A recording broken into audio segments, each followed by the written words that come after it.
Here's to Main Street, not Wall Street. Here's to being invested in each other. Here's to a return to what matters. Elevations Credit Union. It matters where you bank. Visit us online to see why. All right.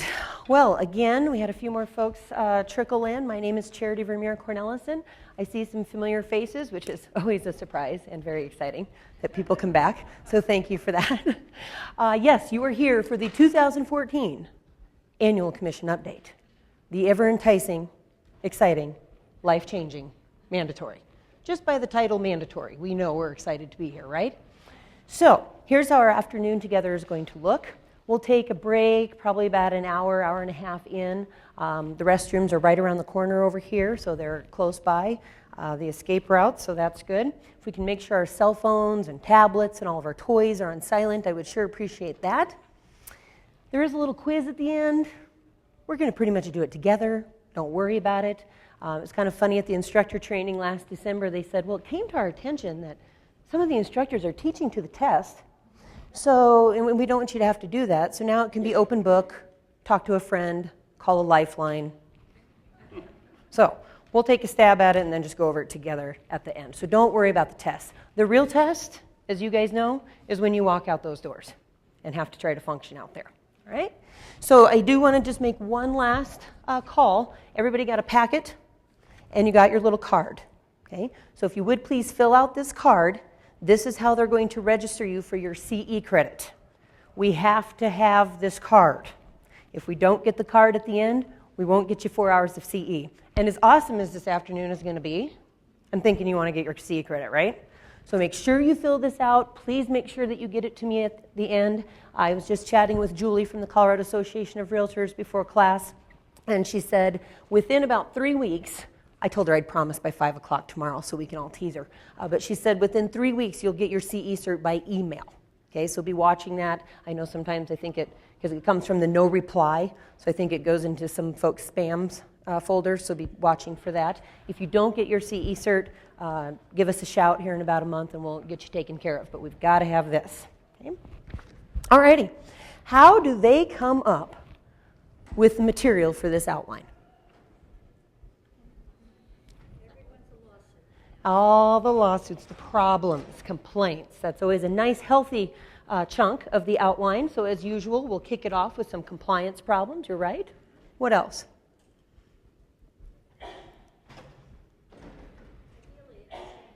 Yeah, some changes, the new stuff, right? Of course, I got to tease us a little bit. It's mid-October. This class has been out since January 1st. It's not really new anymore. And so one of the suggestions that they make, and this is in your outline there, they encourage you to take this class earlier in the year rather than later, if your schedule allows, because that's when it's new. And I'm going to let you in on a little secret. It's boring January 1st when it comes out. It's not getting any more exciting. Okay, so get in there, get it over with. January 1st. Okay, it goes away December 31st, never to be seen again. We can't go back and catch a mandatory update that we missed. We're going to talk about continuing education requirements again. Okay, so we'll go over that here in just a little bit. But they encourage you to take it earlier in the year rather than later. And I know there's an awful lot of experience in this room, so I'm sure there's a fair number of us who once upon a time, remember when we intentionally took it in the fourth quarter? That's when they used to update it. 2008 was the last year they did that. So from 2009 on, it's been a calendar year course. So make sure that you don't miss it. Okay? They also want to remind you this is not a contracts class, so they encourage you to take a separate contracts class. They don't even give us one to look at. We'll do a very quick rundown of the changes to the contracts this year. If you haven't looked at one yet, that'll be new to you. But by now we've all probably seen a contract, I'm guessing. Okay? All right, so let's kick it off with our compliance issues. Good stuff. So we're going to talk about coming soon listings. I can't wait to hear what you guys think about that strategy. The dangers of emailing. Oh my. Continuing education, as I mentioned, and here's a new one. Septic tanks. All kinds of jokes I could make about that, but we'll just keep it clean this afternoon. We're on the tail end of convention, so we'll behave. So coming soon, how many of you have seen and or used the coming soon strategy? Right? Very common, popular across the Front Range. I know it isn't necessarily in all areas of the state. So talk to me about the coming soon strategy. Why do we use it? What's the point? Say it again. To create a buzz. Yes, we want to generate that feeding frenzy, right? Yes, and hopefully then in creating that feeding frenzy, we drive up the price, okay? Shorten the days on the market. And in some cases, actually get buyers for yourself. Thank you for being honest. The opportunity to double side. Yeah. Okay, another possibility might be that the seller has, a few things to do, a little cleanup on aisle 8, and they need just a few days to get the house in order before it goes live. Okay? So the Real Estate Commission just released a new commission position statement number 44, addressing the coming soon strategy. They have been inundated with complaints and questions and concerns about how we're using the coming soon strategy out there. So no surprise that the commission's stance is, if you're using the coming soon strategy for the seller's benefit, in order to give them a little time, to get them more money, good. If you're using it for your own selfish benefit to try to double side, not so good. Now, please don't walk out of here thinking that it's naughty to double side. That's not what I mean. I've had a couple people come up to me on breaks and say, so I can't double side my list? No, you can. Go for it. Okay, but it has to be seller directed. Okay, so we're going to talk to the decision maker. We're going to counsel them as to the risks, the benefits of using the coming soon strategy, because there are risks, aren't there? What are some of the risks of the coming soon strategy? They take the first offer, not the best offer. They take the first offer, not the best offer? Some buyers don't want to play the game, so you might lose them. Exactly. So that's the risk to the coming soon strategy. But of course, there are benefits. So we need to talk to the decision maker, educate them about how the coming soon process works, if that's something that you are a fan of. It has to be seller directed. They suggest, and I would strongly encourage this as well, and I will defer to your managing brokers at the companies where you work, put it in writing. Get it in your exclusive right to sell listing contract. So talk to your managing brokers about the language that they'd like you to use, but putting it right in your additional provisions of your exclusive right to sell, now you've got it in writing, so you're covered.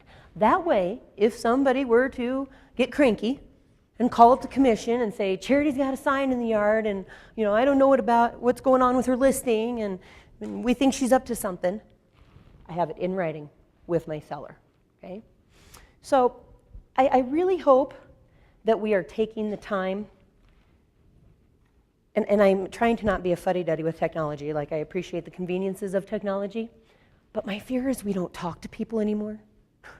We're just zipping things off, electronic signatures and PDFs and sign here, and we don't talk to people, we don't go over things anymore. So it's really important that the decision maker knows what they're in for. I hope we're preparing sellers. Because a lot of them have this idea that, the market's really hot. I hear them and I'm going to get a bidding war. Yeah, sounds great.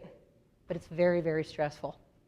And decision maker, we're going to talk to you over and over and over and make sure that we're still on the same page and that the original plan that we had is what you want to stick with. Because it's really tough right now. One of my other hats that I wear a few different hats besides teaching. I'm a managing broker in Northern Colorado for Erie Herman Group, and I also have a licensing school in Loveland. And, there are all these students coming through the program this year. They don't look anything like you guys. They're all bright-eyed and bushy-tailed. I love people and I love houses, and good for you. You won't soon. Glad that's your deal. And I'm telling them right off the bat, I'm thrilled that you're joining us, that you're coming on to the real estate playground. Good for you. But you better be ready, because now more than ever, we need to be at the top of our game. We help people with one of their greatest financial and emotional investments. That's a big deal. And we need to take it seriously. It comes with a tremendous amount of responsibility and liability. So in a market like many of the areas are experiencing today, we've got to be at the top of our game on preparing sellers and buyers what they're in for, because it's very stressful. So if the seller says, yeah, I want to use the coming soon strategy and we'll get a bidding war going, okay, next step, seller, how are we going to play the game then once the offers start coming in? Do you want to deal with the real live ones and address them in the order in which they come? Do you want to use the strategy of like big open window until 3 p.m. Sunday afternoon and then we'll sit down on the living room floor with 18 competing offers and wade through them all? How do you want to approach this? And I've been begging people in the classes that I teach, please let's give each other the benefit of the doubt. Let's remember who we work for. Okay, there's a lot of mudslinging and assuming and accusing going on out there. I hear the stories all the time. And it's hard on us because there's things happening that don't feel very nice. Okay, so I often use an analogy of a layered cake to describe our real estate industry. So the base layer would be the real estate commission, their law, they rule. Okay, we're realtors, so we've got the code of ethics, that's another layer. You have your office policy that you got to keep track of, MLS rules. And then at the top of the cake, we have our values and our morals. And the hope is that the layers mesh together so that we can sleep at night without excessive drinking and medication. But that's not always the case, right? So here's an example of what the market is causing some of these struggles, that the layers of the cake aren't meshing together. One of my agents came to me frustrated. He's got a buyer. So those of you who are working in some of these crazy markets, we can just stop and feel sorry for him right there, right? He's got a buyer and there is nothing to buy. Nothing to buy in northern Colorado. So he's frustrated. He's writing his third offer. They're always competing. And he said, it just isn't fair what's happening out there. He said, we're paying attention. We are on it. So when that new listing hits, we're in the door, we're looking at it, we get our offer written and we get it submitted right away. And I'm making a really tight response deadline because, we're hoping that the seller will address our offer. And instead I'm getting this. Thanks for your offer. The seller will be reviewing all of them at Sunday night at 5 p.m. So do you want to leave your offer on the table?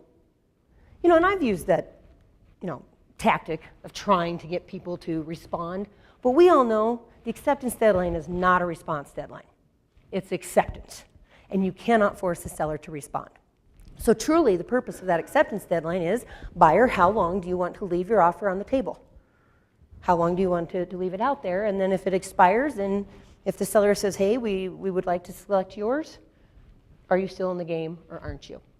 So that was his gripe, is that we're in there first thing and then they're making us wait. And he said, that's just not fair. Is that the seller's right to do that? Absolutely. But it doesn't feel very nice sometimes. So let's remember who we work for. Let's not just, assume everybody's guilty. Let's give them the benefit of the doubt. Okay? All right, so questions about the coming soon strategy, how that works.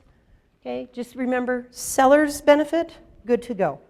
Get it in writing in your listing contract. Talk to your managing broker about the language they would like you to use and how you should address that. But it's got to be for the seller's benefit, not just solely for you. Okay? All right, I can see the excitement on your faces.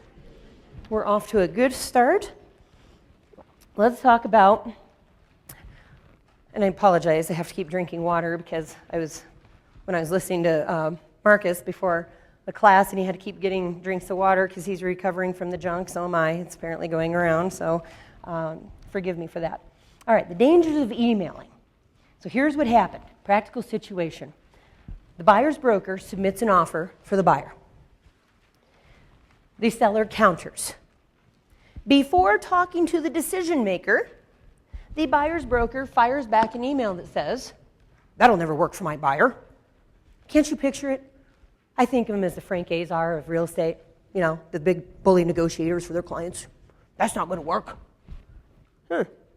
So the listing broker takes that email, shares it with the seller relies on that. Another offer comes in, seller likes, seller signs. Meanwhile, lo and behold, buyer number one is okay with the counter, and they sign. So good day, right? Seller, I sold your house twice. Go me. I'm the best broker ever. Do we have a problem? Yeah. Who wins? The lawyers, yeah. I love that. The lawyers win, yeah. I mean, it's going to be up to the judge. Now, I feel like I can make an argument for the second buyer, right? Because they were the first one executed, and that seller relied on the email from that broker. Can you imagine in today's market being that buyer's broker? Can you imagine going back to your buyer and saying, well, I was using my super cool negotiation strategies, trying to get you a better price, and yeah, they took another offer. Sorry, we'll keep looking. That's nuts. So let's talk about what we could have done better. Okay, so the buyer's broker, do you think they have some liability here? Mm-hmm.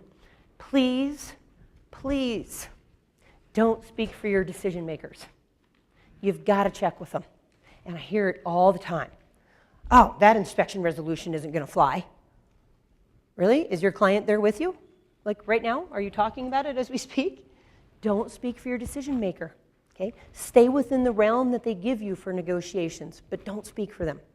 Always got to keep them in the loop. So yeah, definitely the buyer's broker has some liability here. What could the listing broker have done better?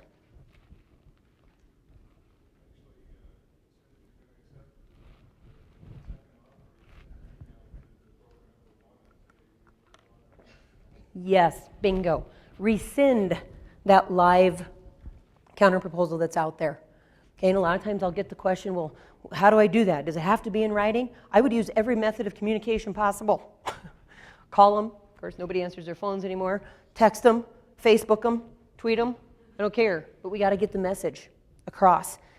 Time is of the essence, isn't it?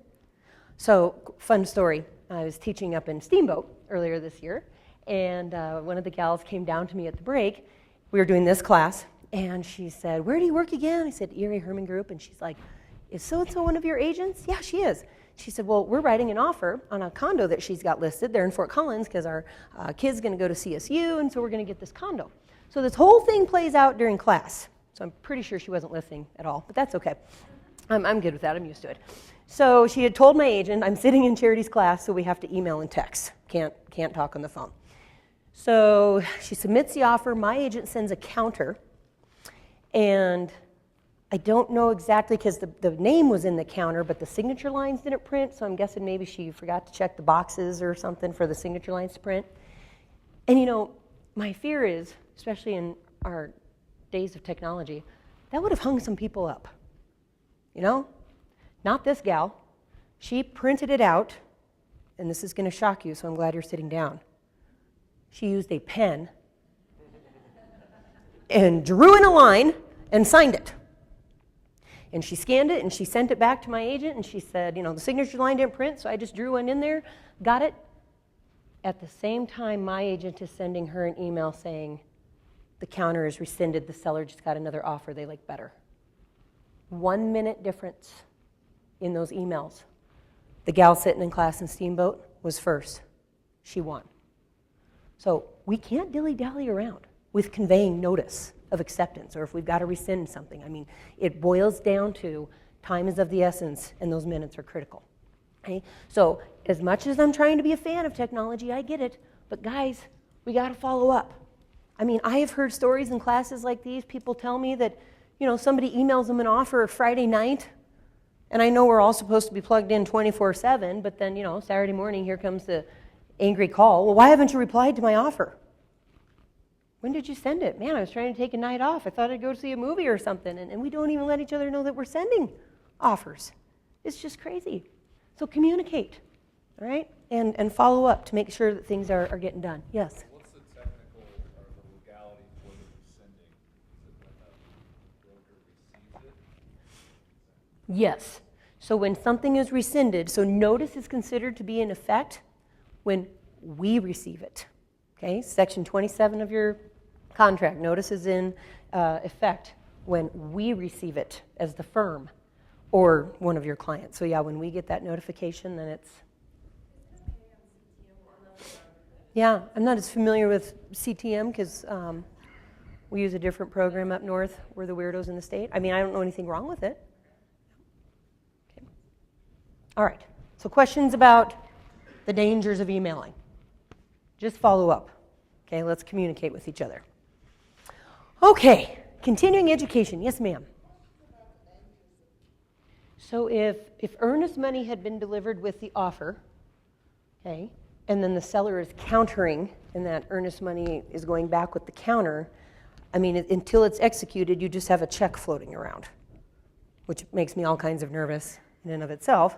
But yeah, so just having a form of earnest money present doesn't mean that they would be the winner necessarily because it's not executed. Okay, and I saw a hand back there. Oh, I was just going to ask you to repeat the questions, because back here I'm not hearing full questions. Okay, yep. And some of your answers. You got it. I sure will. Sure will. All right, any other questions on emailing? Yes, Tom. Same rules apply for texting versus email? You text the information at the same time? Yeah, I would think so. But again, I mean, my fear is we just take it for granted that everybody is the same form of communicator that, we are. So I would use multiple forms. I mean, when we're talking about something like getting that notice delivered, I would be calling, texting, emailing, by every means possible. Just to make sure you get confirmation. Yeah, and get that confirmation. And you know what? Since we were talking about, how notice is considered to be in effect, it's to the firm. If you're ever down into a pinch and you want to make sure, copy a managing broker. And I teach that in classes all the time, and so every once in a while I'll get copied. I'm like, oh, probably in my class they're copying me on their emails, and that's totally fine because, then I acknowledge receipt of it too. So you can sure do that. All right. Continuing education, one of my favorite topics. I had to laugh because in the instructor notes it says, despite covering this every single year, it continues to be a huge problem. Oh, that's lovely. And it's not that we're that naughty. I guess that's what frustrates me. And if you've had the opportunity to hear Marsha Waters, our queen, the director of the Division of Real Estate, if you've had the chance to hear her speak at any of the realtor associations, sometimes she comes to their monthly meetings, she will acknowledge the fact that a good share of the problem is the system. It's not that we're really that naughty. Okay? So of all the sandboxes that we have on the real estate playground, we've got mortgage loan originators and appraisers and title companies and inspectors and us. We're the naughtiest group. Lenders are running less than 1% not compliant, and they have to take more hours than we do. Appraisers have to take almost double the number of hours that we take, and they're running only 8 to 9% non-compliant. We are ringing it in at 20%. But like I said, I think the problem is the system. I don't think it's really us. And I say that because I've heard numerous accounts from folks in classes saying, I was trying, I thought I was being good, and I got caught. Okay? So tell me, how many hours do you need total in your 3-year cycle? 24. Of those 24 hours, how many need to be these beauties? 12. That equals 3 different annual commission updates. 3 different versions. Okay, so 1 per year. And then the remaining 12 can be your elective credits. And I will just put this out there as well. A couple of things about the electives. You can take them anytime you want in your 3-year cycle, right? Please make sure they're approved. In 2010, the commission changed the way that we were offering CE. I think things were getting just a little out of control and they wanted to rein it back in. So every single class has to be submitted to them for approval, and it gets an approval code. The only class that does not have an approval code is this one, because they wrote it. So I guess it's approved, right? Yeah. So it's already approved. But every class has to have that approval code. So as you're going out there trying to decide how to spend your money and your time, don't hesitate to ask the provider. And by provider, I mean who is providing the CE credits. So today's class is the Colorado Association of Realtors. Or the dancing bear at the front of the room. Is this class approved for credit? Is there an approval code? Because that's a big deal. And be an overachiever. Take a couple extra. You can pick up elective classes so affordably. A lot of times you can find freebies, right? So take a couple of extras so that just in case one gets kicked back, somebody missed the memo and it wasn't approved, you're okay. As far as the commission update, we just take 1 per year. It has nothing to do with our renewal every 3 years. As an example, if you have to renew in September your license and you've already taken the CREC earlier, you're done, completed for the year. You don't have to take it again to Correct. It's like I paid you to ask that question right there because that's exactly where I was headed, so that's perfect. So the question was, as far as your renewal year, and your renewal year is the critical year. You have to be paying attention, your renewal year. Okay, so they finally, I was so excited. I know I just used the word excited with the mandatory update outline, but I was. On slides 10 and 11, they finally give you some visuals to help us see why we're getting caught. And as elementary as this sounds and as simple as this sounds, I encourage you, draw your own timeline. Okay? Draw your own timeline with your renewal dates and make yourself some X's as to when you're taking your classes, because you have got to have 3 different annual commission updates in your timeline, in your cycle. No exceptions, no grace. Okay? And as you can see there on slide number 10, the compliant broker. Okay, so we've got someone who renewed March 16th. They took the 2014 in May. They're going to take it in 15. They'll take it in 16. Okay, and then they will take it before they renew. See that? So they have 3 different versions in their cycle versus the poor person on slide 11, which is what has happened to many, many brokers. You're taking it every year, but you're not paying attention, and you only have 2 X's in your timeline. Yes, ma'am. I think you just answered my question, but like mine renews in January, so I have to take it January, correct? Well, so we were just chatting before class too. I'm always most concerned about my January and February renewers. I'm a February renewer, and we do not have time to be snoozing. So my answer would cleverly be, it depends. It depends the last time you renewed. So in February of 2013, I renewed. I took the 2013 in January, and then I renewed. So that one counted towards that cycle, my last cycle. Okay, so now in 14 I'm going to take it, 15 I'll take it. When I renew in 16, I have no choice but to go and find it before I renew February 10th or whatever it is. I have to find it. So if I had taken it after I renewed, then I would have had 2013 in this current cycle. I'll take 14, I'll take 15, okay? And then in 2016 when I renew, I might intentionally wait to take it after I renew. Does that make sense? You have to have 3 different versions in your cycle. So it depends on, and I'm assuming if you're a January renewer, if it was it this year? 13. So I bet you took it after you renewed. So you've got 13, you're here in 14, you'll take 15. When 2016 rolls around, assuming that's the case, you could wait until after you renew to take it because then it'll count towards your next cycle. Now, if you end up with 4 X's on your timeline, that's okay. It doesn't go to waste. I mean, the 4th one would just go to your total 24 hours, so that's okay. But you've got to be paying attention that renewal year. You don't want to get caught short. Say that again. How does it affect your? Okay. Mm-hmm.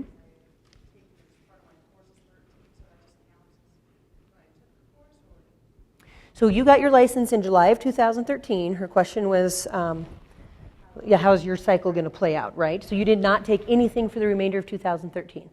No, okay. So she's got nothing in 13. You're taking 14. You'll take 15. And then in 2016 when you go to, was it last? Yeah, sorry, I lost track of my years all of a sudden. When you go to renew, you'll have to get in there and take it before you renew. Yep. Okay, now on the junior renewal question again. I'm on January 1st. Mm-hmm. So if I take it Nice. in December, Mm-hmm. So her renewal is January 1st. She's one of those. Do I have any other January 1st in here? Yeah. Any of you been licensed a long time? It's funny because I think there was a healthy number of people who were so old in the system they lost track of your date and they just gave you January 1st. I don't know how that worked, but yeah, the old salespeople, right, exactly. So if you renew on January 1st, I'm assuming then you probably took it after, unless you took it, well, even if you took it on, it would still count, I think, for that cycle. So you'll have taken it after you renewed. You'll have all of, yeah, I mean, it's actually not a bad scenario as long as you're taking it every single year. so if I take it every October, Yeah. Mm-hmm. Yep, sure.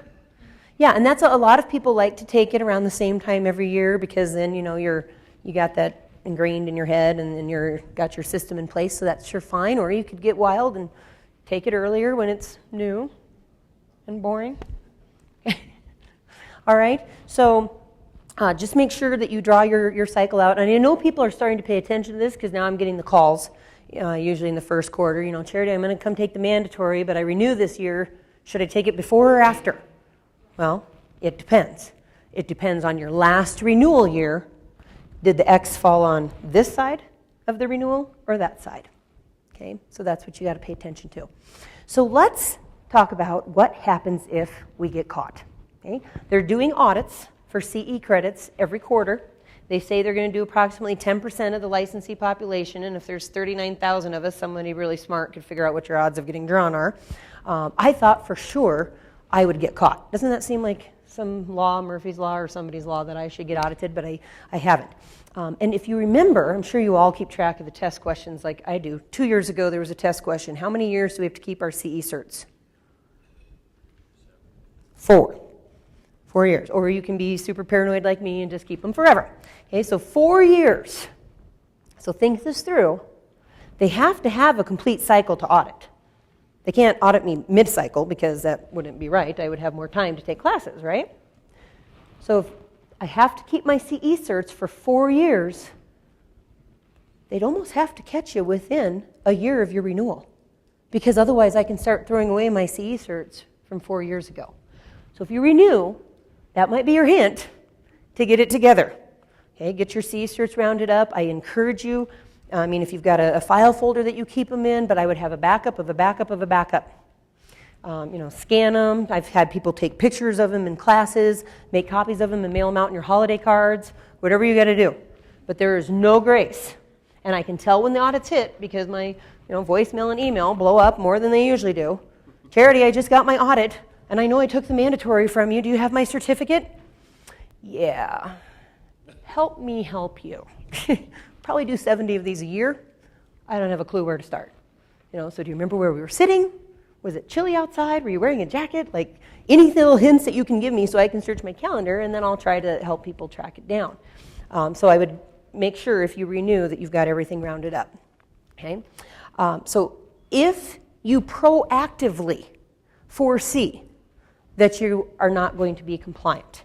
Okay. So last September, teaching the 2013 annual commission update, and a broker comes to class, and he knew he was going to see me, so he brings all of his CE certs to class. And we lay him out on the break, and he's like, I'm renewing in October, so I got to make sure I'm good to go. Okay.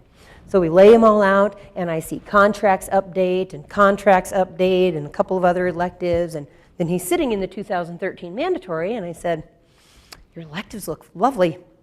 Where are your mandatories? Well, that's these. Contract update, no. Contract updates are very different from this one, as you guys know.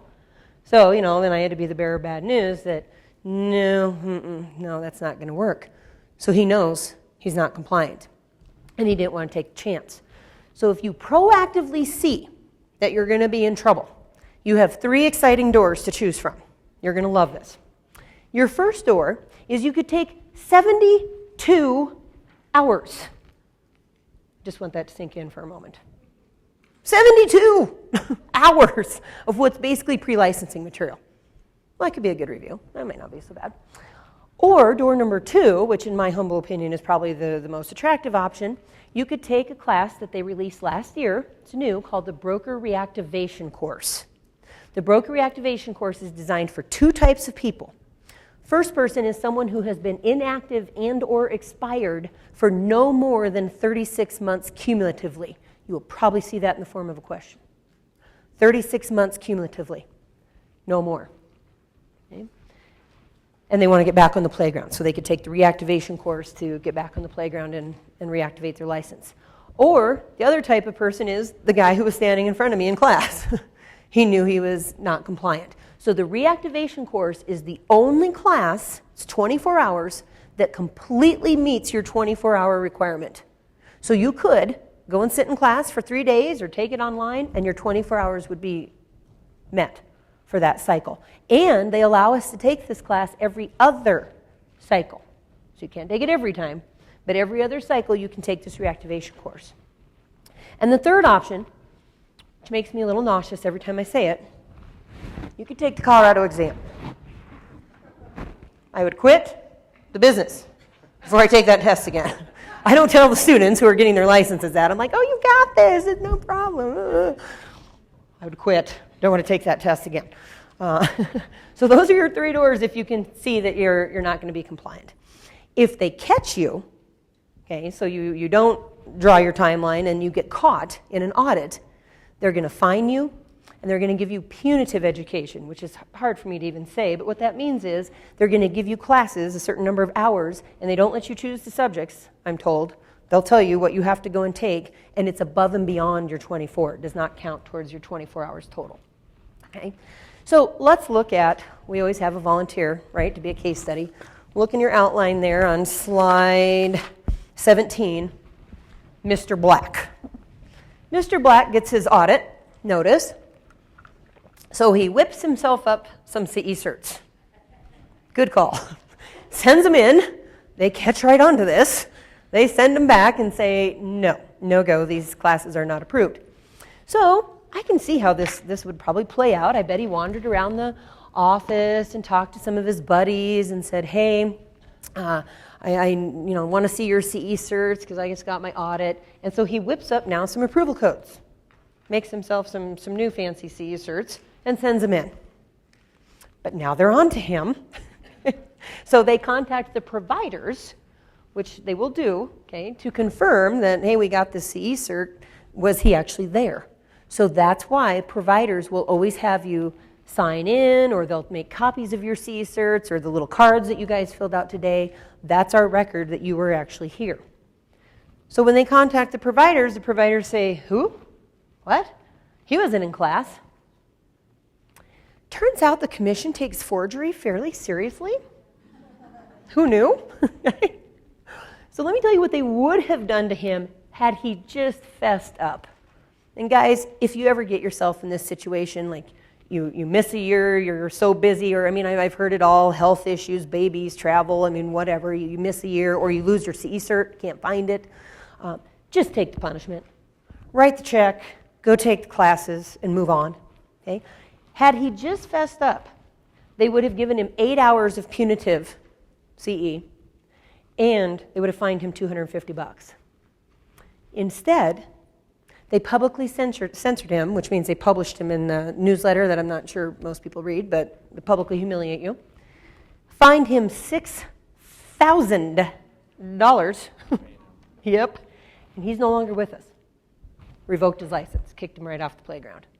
So don't even go there. It's been a while, but there were a couple years there in a row, too, where we had people forge their errors and omissions insurance certificates. Same thing. Okay? They're not into forgery, so don't do that. Just fess up. And another side note, since we're realtors here, what's another class that we have to take for the realtor layer of the cake? Ethics, the ethics update.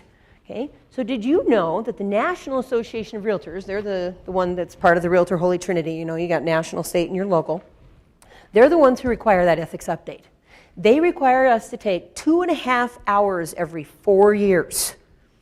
But before you start a picket line outside of your local association and demand that you get your money back for the 4-hour class that you took, the locals can be more stringent, and to my knowledge, all 37 of them in Colorado are.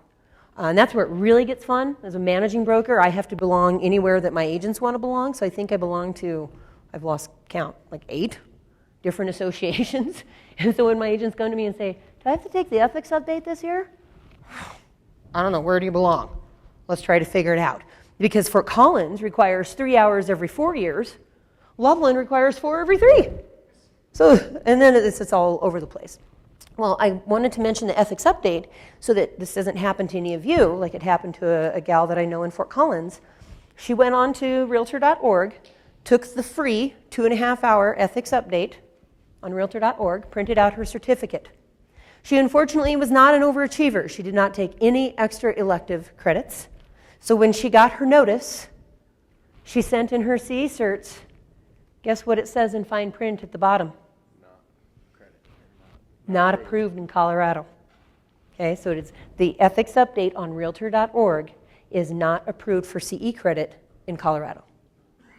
So when they contacted her, she argued with them. That's what I would do too. I'd definitely argue with the auditor from the Real Estate Commission. And she told them, you can't tell me this certificate isn't valid. It's from the National Association of Realtors. And they said, we don't care if it's from God himself. It's not approved. What else have you got? Nothing. 2 hours short. You could take that free. You could find freebies. They fined her $250 and gave her 12 hours of punitive education. I'm pretty sure it was that stiff because she argued with them. So, they told her she had to take 6 hours on license law, 6 hours on contracts, and those aren't free. So all out, she's like out $400 for 2 lousy credits. Okay, so that's why I beg of you, please be an overachiever. Take a couple of extras. Okay? So questions on that? Say, how many credits does the contracts class count for? Well, and here I'm going to give you that lovely, it depends. I teach 2 hour, 3 hour, 4 hour, 6 hour versions. So you'll see lots of different styles of contract classes out there. And that's something too, guys, that's important. So you can take a class once per calendar year for credit. So it's very possible when you have your 3 years of certificates collected that you'll have 3 certificates that say contracts. A managing broker in Fort Collins, friend of mine, called me up and she said, so I'm going through my certificates and I'm thinking I screwed up. I've got 3 certificates here with contracts at the top. I said, well, don't give up yet because look at the approval code. Because if you took a 2 hour, a 3 hour, and a 4 hour, those are all different approval codes. So she had 3 certificates with all different approval codes that were all cleverly called contracts. So, just pay attention to those approval codes. Once per calendar year, you can take them for credit. Say that again. Like I see our affiliate friends, host free CE classes every now and then. Like some of the lenders have classes on the whole CFPB thing that everybody's in a buzz about. And, yeah, those types of things. So. Is there a resource to check if you're compliant, or is it all on the broker? Oh, great question. So his question was, is there some place we can go? Is there a resource where we can check to make sure we're compliant? And unfortunately, no. Right, yeah. So they do not have yet, I understand that they're working in this direction of improving the website so that each of us would have our own individual, personal portal. And this is at the end of the outline, so I might just as well tell you now. And it's funny because it says coming in 2014. I'm waiting. We're here, anytime. So they want to make it easier for us to do, like applications, transfers, if you're inactive, if you want to reactivate your license, so all of the different forms that we have. Like last year I moved. I had to mail in a piece of paper using a stamp to let them know that I changed my home address. So yeah, I'm hoping that they get that done. But they also said they would like to have it so that you could just upload your CE certs and store them there. I would love that too as a provider because I have to hang on to them as well for the classes where I provide the CE. So at this point there's not, and you are absolutely correct, it all falls on us. It all falls on us to make sure we're compliant. Okay? All right, yes? Do you have to take a contracts class every year? No, you do not. It's not required. It's recommended. Yep. All right. Good questions. All right. Septic tanks. Woohoo. Here we go, right? So before we jump into this will vary to a degree depending on county. Okay, so this comes down to your health departments. So many health departments, I'm on slide 19, many health departments require a septic use permit before a seller can sell a property with a septic tank. Sellers who are unfamiliar with this blame who? Us. We know everything's our fault, right? Everything. So they blame us if there's a problem after closing. So our role in this, and truly I think the same is the case for a buyer as well. If you're working with a buyer who's purchasing a property with a septic tank, or if you're listing a property with a septic tank, don't walk out if you're thinking that, oh, great, one more thing I got to go brush up on. Better go down to the health department and ask if they got a class on septic tanks so that I can be an expert on septic tanks. You don't have to be the end-all, know-it-all about septic tanks. But we do need to have that discussion with them. I see that your property has a septic tank, so I went ahead and got the phone number to the local health department for you. Give them a call and see what you're going to have to do, if anything. Oh, you can't look into that for me? No, odds are way too good, I'll screw it up. And that's really how I feel about it. I want them to hear it, see it, experience it, not me. Find the translator, odds are too good, I'll screw it up. All right? Same for a buyer. If you're purchasing a property with a septic tank, here's the phone number, here's the website, here's the address. Look into this. Find out about the joys of owning a septic tank. So here's what happened. Buyer purchased a property with a septic system, and after closing found out it was failing. So, of course, they come after the sellers. They contact the health department. The health department tells them, well, yeah, the sellers should have done this permit. So they sue the sellers, and the seller sues the broker, the listing broker. And I was really shocked at this. The seller was held accountable for 1/3 of the expense. The broker got hit with 2/3. That is pretty stiff for a short little conversation about septic tanks. So educate the decision maker. I'm not saying you have to be the one to do it all, but make sure you're having that chat with them. Excellent suggestion. He's in my bubble of paranoia with me. I'd put it in writing. I think having something in writing, and guys, consistency, you know this. So, maybe you have like a really nice resource sheet, like a list with all the schools and the city numbers and county and all this stuff could be on there. And so every single client gets this resource sheet. And if you see that there's a septic tank, you circle them. Here, you need to call this one. Follow up with an email. Great seeing you today. Just want to remind you, make sure you call the health department and see what the requirements are going to be. Yeah, and get that receipt. I love it. Great suggestion. Okay, questions on that? We are cruising right along. Look at us go. All right, general practice issues. Somebody put a lot of thought into this heading, general. Okay, so we're going to chat about brokerage relationships. We'll talk about how we go about co-listing, some reminders on advertising rules, okay, e-signatures, and uniform duties. So let's kick it off with brokerage relationships. So you tell me, when are we supposed to disclose? Right away, immediately. Perfect. So have some fun with me. I'm at the grocery store, checking out at King Soopers. I got my billboard on. Person behind me says, "Oh, you in real estate?" Yeah, I am. Well, how's the market? Really, we got to do this now? Slide your milk down. There are different ways that we can work together in Colorado.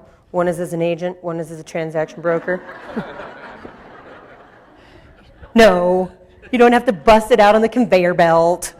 All the holiday parties will be coming here soon. You don't have to be the dork at the party carrying around a stack of disclosures.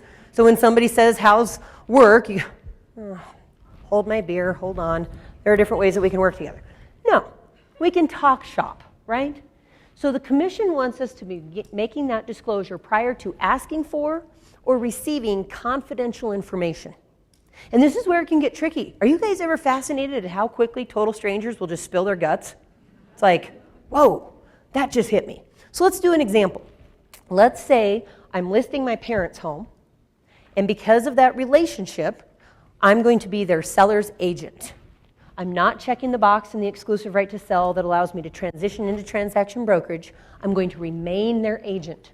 Now, this is another commission position statement. I believe it's number 31 that says there are some scenarios in which the commission thinks the neutrality of transaction brokerage would be difficult and that agency is perhaps a better fit. Does this ring in some bells? What are some of those situations? Your best friend. Best friend, family, past clients, people with whom you have a relationship, okay? So my parents, I'm going to be their seller's agent. All right, so they talked me into doing an open house.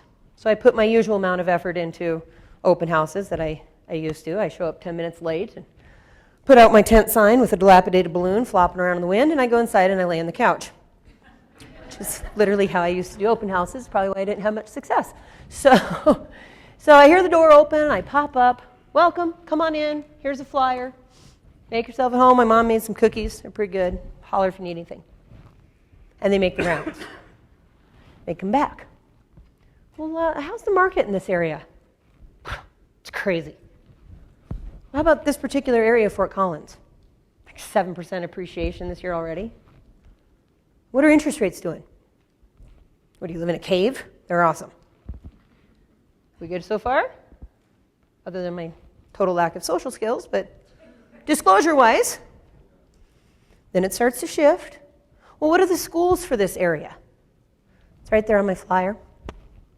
What about taxes? Right underneath the schools. Well, how quickly could the sellers be out because I'm being relocated here with my company and I've got to start my job September 1st, but we also have 3 kids that we want to get settled and registered before school begins, so ideally we'd like to close no later than first week of August. Now, I have a problem, right? Because they just disclosed to me their motivation. I know their big juicy secret. And my fear is at this point, we go in 2 extremes. One extreme, and heaven help this poor person, but it's the broker who's more paranoid than I am. And they freak out, they panic. Oh, hold on here. Are you working with someone? Do you have an agent? No? Well, you need one. I work for the sellers. I'm a seller's agent, and so you're going to have to find a broker to represent you and have them call me. So I'm going to have to ask you to leave. And my dad's going, is that my buyer walking out? Yeah. Did you hear that? They tried to buy your house on the spot. Thank God I was here. That's crazy, right? The other extreme, I think, is more common. We're fairly weak at math, it seems, as an industry, but there's a couple of numbers we can multiply by very quickly. And we get excited. Really? Where do you work?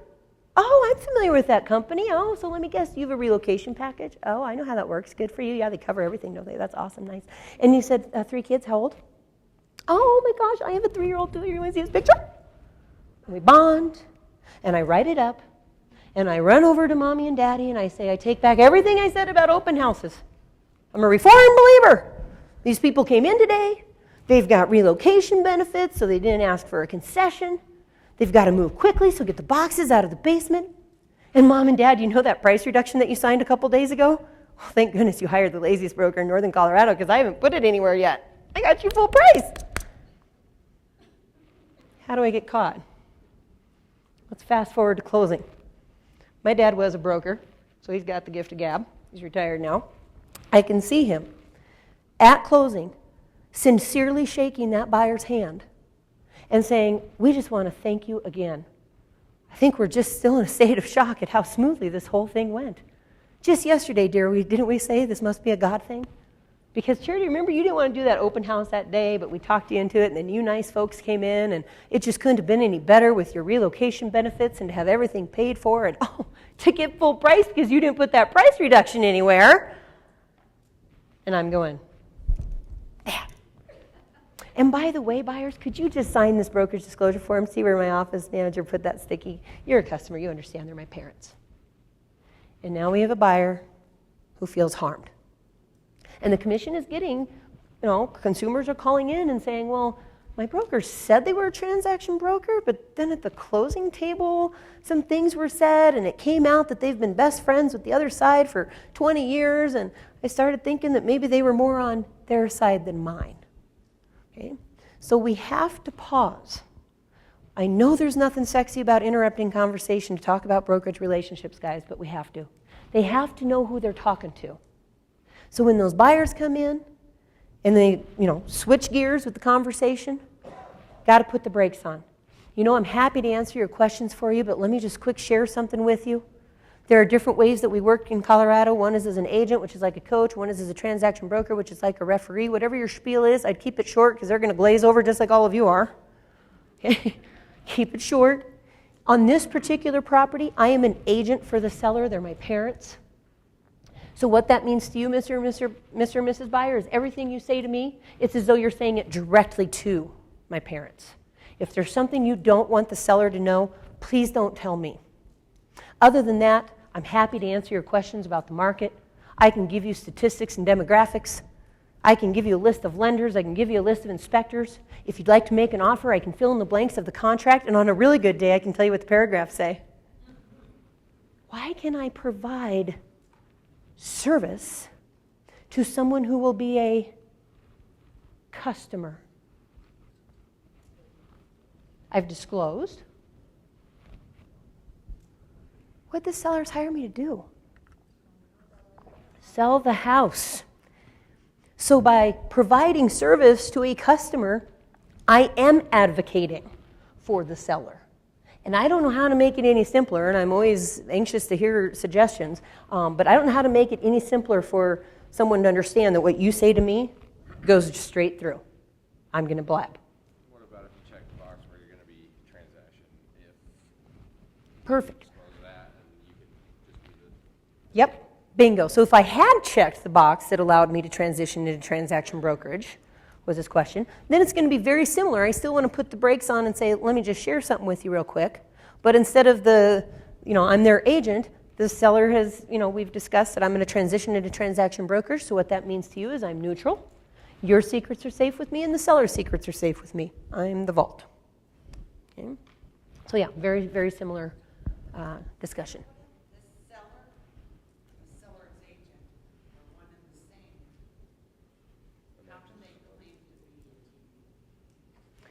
So if I am the seller and I'm listing my own home, how can you be a TB? Yeah, personally, I don't know how that works because I like me. So probably going to tell myself things. So yeah, well, and that's where we have to defer to our office policies as well. Because there are companies that have policies that say you will be this or you will be that. So I agree with you. Mm-hmm. Yeah, and a commission position statement isn't a rule or a law. But it's as though our friend Marcia is standing here saying, here's how I suggest you play on the playground. And if you're naughty, here's how my mind works. So I'm with you. Like, I'm a fan of doing what the commission position statements say. Sure, absolutely. Could everybody hear that okay? So she was talking about with the buyers too, same thing. She's checking that box in her exclusive right to buy listing contract that allows her to transition to transaction brokerage. And if and when that happens, we want to put it in writing. What form do we use? Change of status. Yep, so you'd want to use that change of status form to notify them in writing. So even though we already have had the discussion and I have their permission, we still need to give them notice now that we are changing into a different hat. Okay? All right, so how then do we disclose? What are the forms that we can use to meet this burden of disclosure per the Real Estate Commission? So you see a list there on slide 25. So one of our options is the brokerage disclosure form. We've got a brokerage disclosure to buyer-tenant, brokerage disclosure to tenant, and brokerage disclosure to seller. Okay? What if, let's go back to my scenario with the buyers standing here at my open house. What if they look at me and say, we're not sure we're ready to sign anything just yet? Is that okay? You bet. All day long. No problem. I'm just going to make a little note on my copy that I gave this to you. And, that's why I always encourage you, have some of these things in your car, have a stack of them at open houses, because when the conversation shifts, you want to have documentation that you told them who you are. Okay? So I'll just make a little note that you refuse to sign. No problem. Let's continue. So one option is a disclosure form that does not have to have our signature on it. What's another option? What about just with the listing agreement where it's already in it and it's written and they signed it? Bingo. That's saying you received it and Yep. if you didn't talk to them. So your other option is your listing contract. So your exclusive right to buy listing contract or your exclusive right to sell listing contract. Now to have a contract, you have to have signatures. I'm emphasizing that because it may be in the form of a question. Okay? So give them a disclosure or a signed listing contract. That's what meets the burden of disclosure. There's a form out there, and I think it's a useful form. Some people like to use it in conjunction with a listing contract. It's called definitions.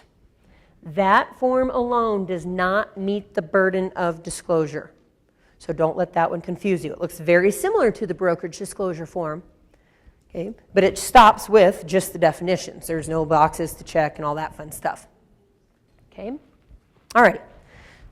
Perfect. So that's our brokerage relationships. We're doing great. Am I going to hurt anybody's feelings if we get out a couple minutes early? Is that going to devastate you? Okay. Usually it doesn't. All right, let's look at slide 26 there, another practical situation. A broker signed a lease with a tenant 2 years ago, and the lease is up for renewal. So you can be confident that that tenant held on to the brokerage disclosure form. They've probably even reviewed it a few times in the last couple of years, right? Right. So what do you suppose best practice would be? If Marcia were standing here today, would you provide another disclosure form? Yeah, you betcha. You bet. Okay, let's talk about co-listings. So this isn't a trick question, I promise. What is a co-listing?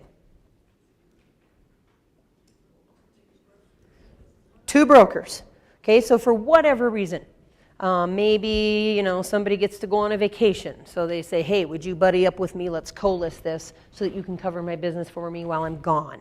Or maybe it's a transaction that's outside my realm of expertise, so I have a commercial opportunity and I'm more of a residential gal, so I co-list it so that I can use somebody else to help me through the transaction. So all kinds of reasons for co-listing. How then do we establish a co-listing? What do we do? Put it in writing. Both names go on the exclusive right to sell listing contract. Okay, so you've got your brokerage firm, brokers' names, could be 2, 4, 8, however many brokers are co-listing it, you would identify everybody there on that broker line. Well, let's get crazy. Can two brokerage firms, different firms, co-list? Yeah, exactly. You sure can. And how do we do that? Put it in writing. I know. You're like, what's the trick here? No trick. Okay? You're going to put it in writing. And here's one of my favorite questions. Whose listing contract do we use? The real estate commission's. The logo at the top is just fluff. You can fight over that. Or if it really bothers you, cut one out and paste it on. I don't care. Logos are meaningless. You're going to use the exclusive right to sell, the real estate commission's approved form. You'll put both brokerage firms, both brokers. Okay, and the reason they wanted to remind us of this and address it is because a question had come up here this year. It was actually a broker in Fort Collins. Had a buddy who said, I want to buy or sell a property in Vail. I don't remember which one it was. Doesn't really matter. And the broker said, oh, that's not my realm of expertise. I don't belong to their magical listing system up there. Let me refer you. And the friend said, well, no, I want you involved. You're my buddy. I trust you. I want you hands-on in this. I don't want you to refer me. Okay, so found a broker in Vail, and they co-listed the buyer on the exclusive right to buy listing contract or seller exclusive right to sell.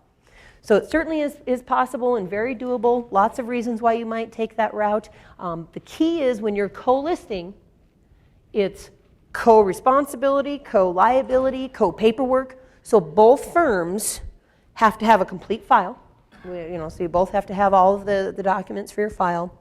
And then you want to make sure that you're really clear on who's doing what. So we wouldn't just want to assume that, oh, I'm sure she's taking care of that, and then nobody does it. So who's going to do the marketing? Who's going to prepare the contract and then the forms? Who's going to do the negotiating? Who's going to do the communicating? Who's going to give them updates? All of that fun stuff. Just make sure you know who's doing what. Okay?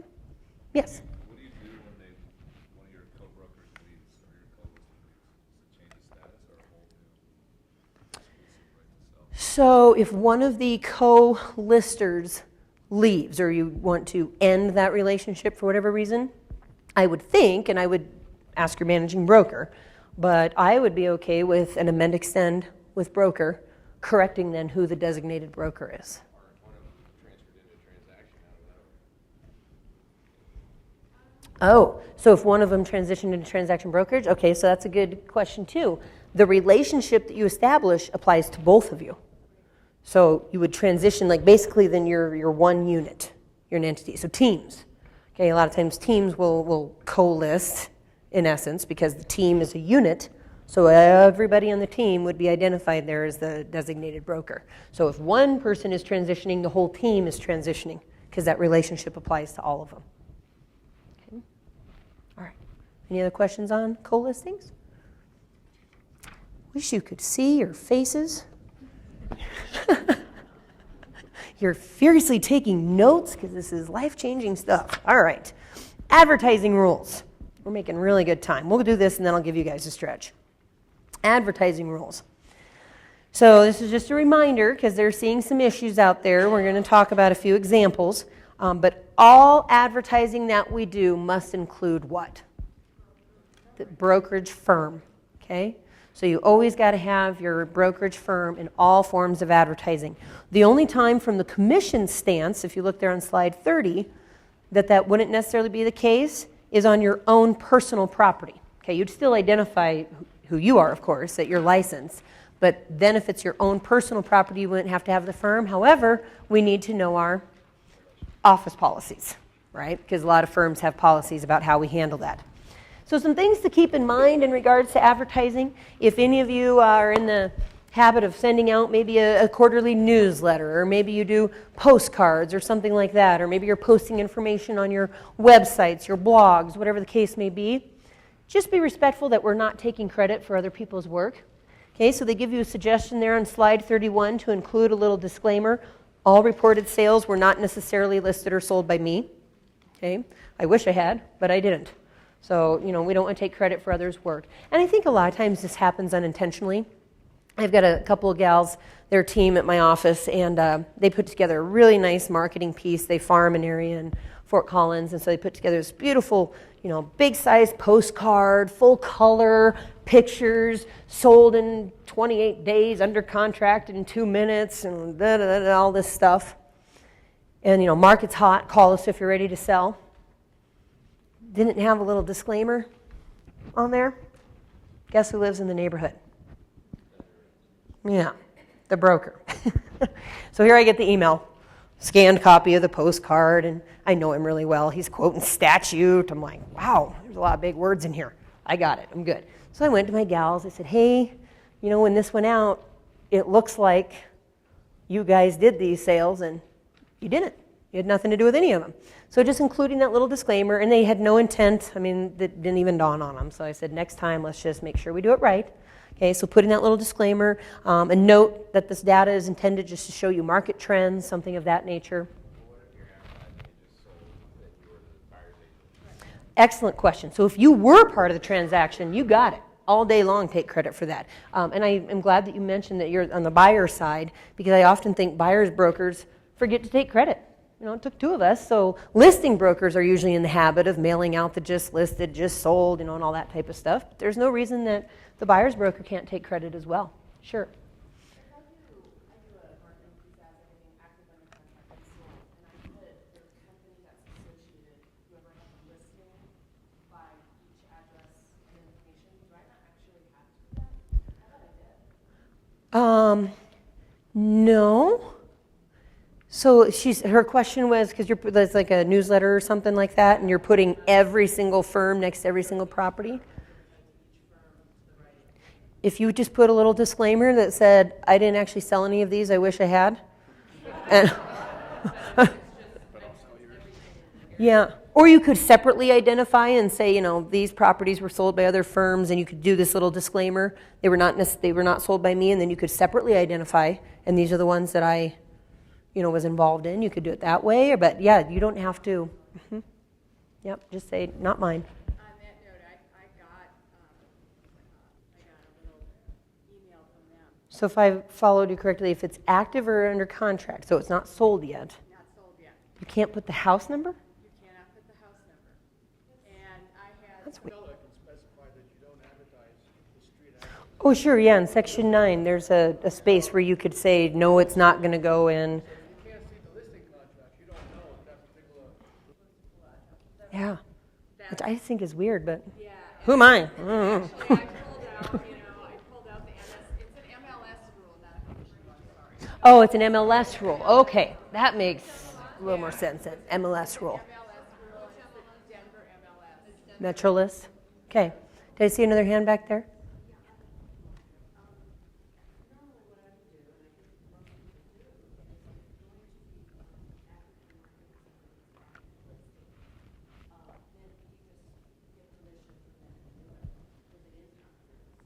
Yeah, a quick little courtesy call, hey, I think you've got a really cool listing and I wish I had one. Could I market it? Can I just tease this for a second?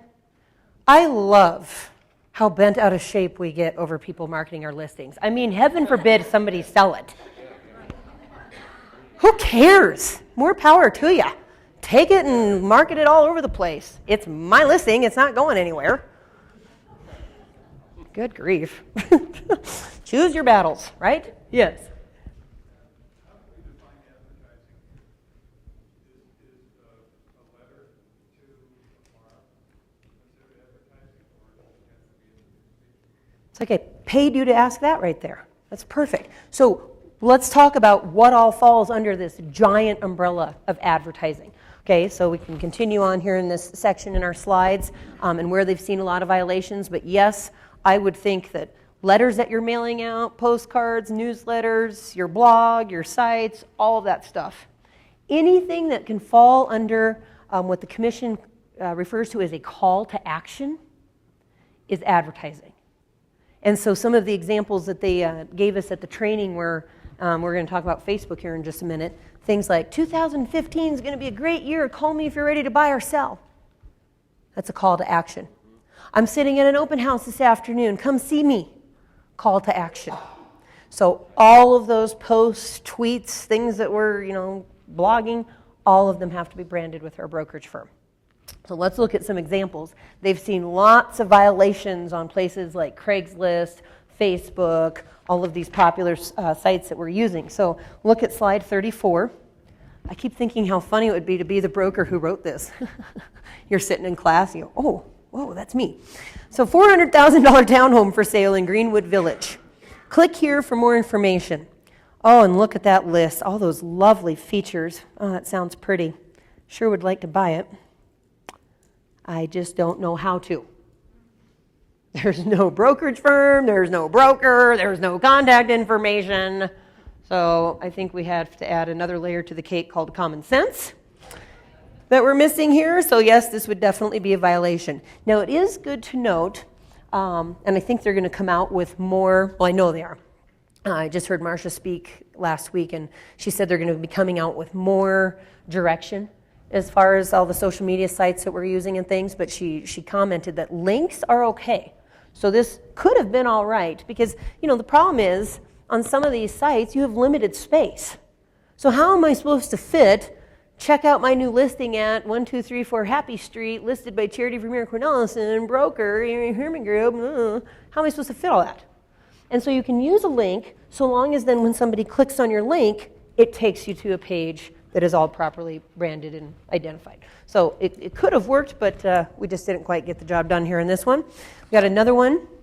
Free list of available commercial properties. Why are you spending your valuable time looking through the Craigslist commercial ads? Let us look for you. Whether or not you have immediate plans to move, we welcome the opportunity to discuss your options. Our services are free to you as the landlords pay us an industry standard commission. There's a good one. Now, at least this time we got a phone number, but we still don't have the brokerage firm. Okay, so you've got to have the brokerage firm in all of your advertising, and this would also be a violation of a warm and fuzzy little thing called antitrust. Yes, ma'am. So you guys are really on it this afternoon. It's like I paid you to ask that question right there because that's where we're headed next. Bingo. Let's talk about. I had an open house, but I used a link from the MLS, which brought it to. Oh, to share it on your wall. So let's talk about not only do we have to be compliant with our e-rules, and we'll take a stretch right after we wrap up this section. I'll give you guys a break. Not only do we have to be compliant with the e-rules of the Real Estate Commission, but now we can add some little dollops of frosting up here in our cake. We can add one for social media networking sites, and Facebook has rules. I'm sure you all read the terms of agreement or whatever it's called when you created your Facebook account. How many Facebookers do I have in here? Yep, lots of us. Me too. I love Facebook. I think it's an awesome platform to communicate with different audiences. I'm all for it. But Facebook's policy is that we are not supposed to be using our personal account for business gain. So how do we do business on Facebook? She said it. Pages. And last I knew, each account can have up to 25 pages. So I've got pages for all these different hats that I wear and different things that I do so you can communicate with different audiences. So Facebook wants us using business pages for business. Okay? Then the next step is, how do I make sure I'm branded? And here's where I struggle with this. And so that's why I'm really excited that Marcia said they're going to come out with some more direction for us, because I still find this very gray. If you go to my personal account on Facebook and you click on me, so I could argue that it's a link, it says ERA Herman Group right there in the corner. It says ERA Herman Group where I work right there in the corner. So my firm is identified there. If you go to a business page, you have to click on About. So, I could argue that even on a lot of business pages, I don't see where you work. And then when your business page post appears on my wall, it says Charity's real estate page. It doesn't say where I work, so I don't really know. Just do your best. It was funny because Marcia said she's friends with some brokers, and she'll see them do these things on their personal accounts, and then she'll send them a little message. You do realize we're friends, I see you. So what I got out of that is, don't friend Marcia on Facebook. Careful, because she's watching. So, what's that? Waters, yeah, Marcia Waters. You can look her up. She'll get all these friend requests tonight. That'll be awesome. So yeah, they are going to come out with some more direction on that. So for both Facebook compliance and for the Real Estate Commission, have yourself branded the best you can. So under your About tab, make sure you've got your company identified there. Maybe occasionally you post your logo. I don't know. Okay? So brokerage firms included in all forms of advertising. Questions on that? No? All right, well, I wonder if, yes? So if I'm doing an open house for an agent that's a different brokerage firm, in my Craigslist ad, I would include that brokerage firm's information and my brokerage firm's information. Aren't you complicated? So her question was, if I'm sitting in open house for a broker at another firm, do you have to put both? I wouldn't think so. I would think you'd just put you. Yeah, because you're the one doing the advertising, and you've obviously got their permission to advertise it for them, so there's not going to be any tantrum about, you didn't give me credit for my listing. You might sell it. So I would think you'd just have to put yours. That's a good question. All right, well, hopefully there's a bar open out there somewhere, so you guys can get a pick-me-up for the rest of the afternoon. So let's take 15 minutes, give you a stretch, and we'll pick back up here again at 4 o'clock.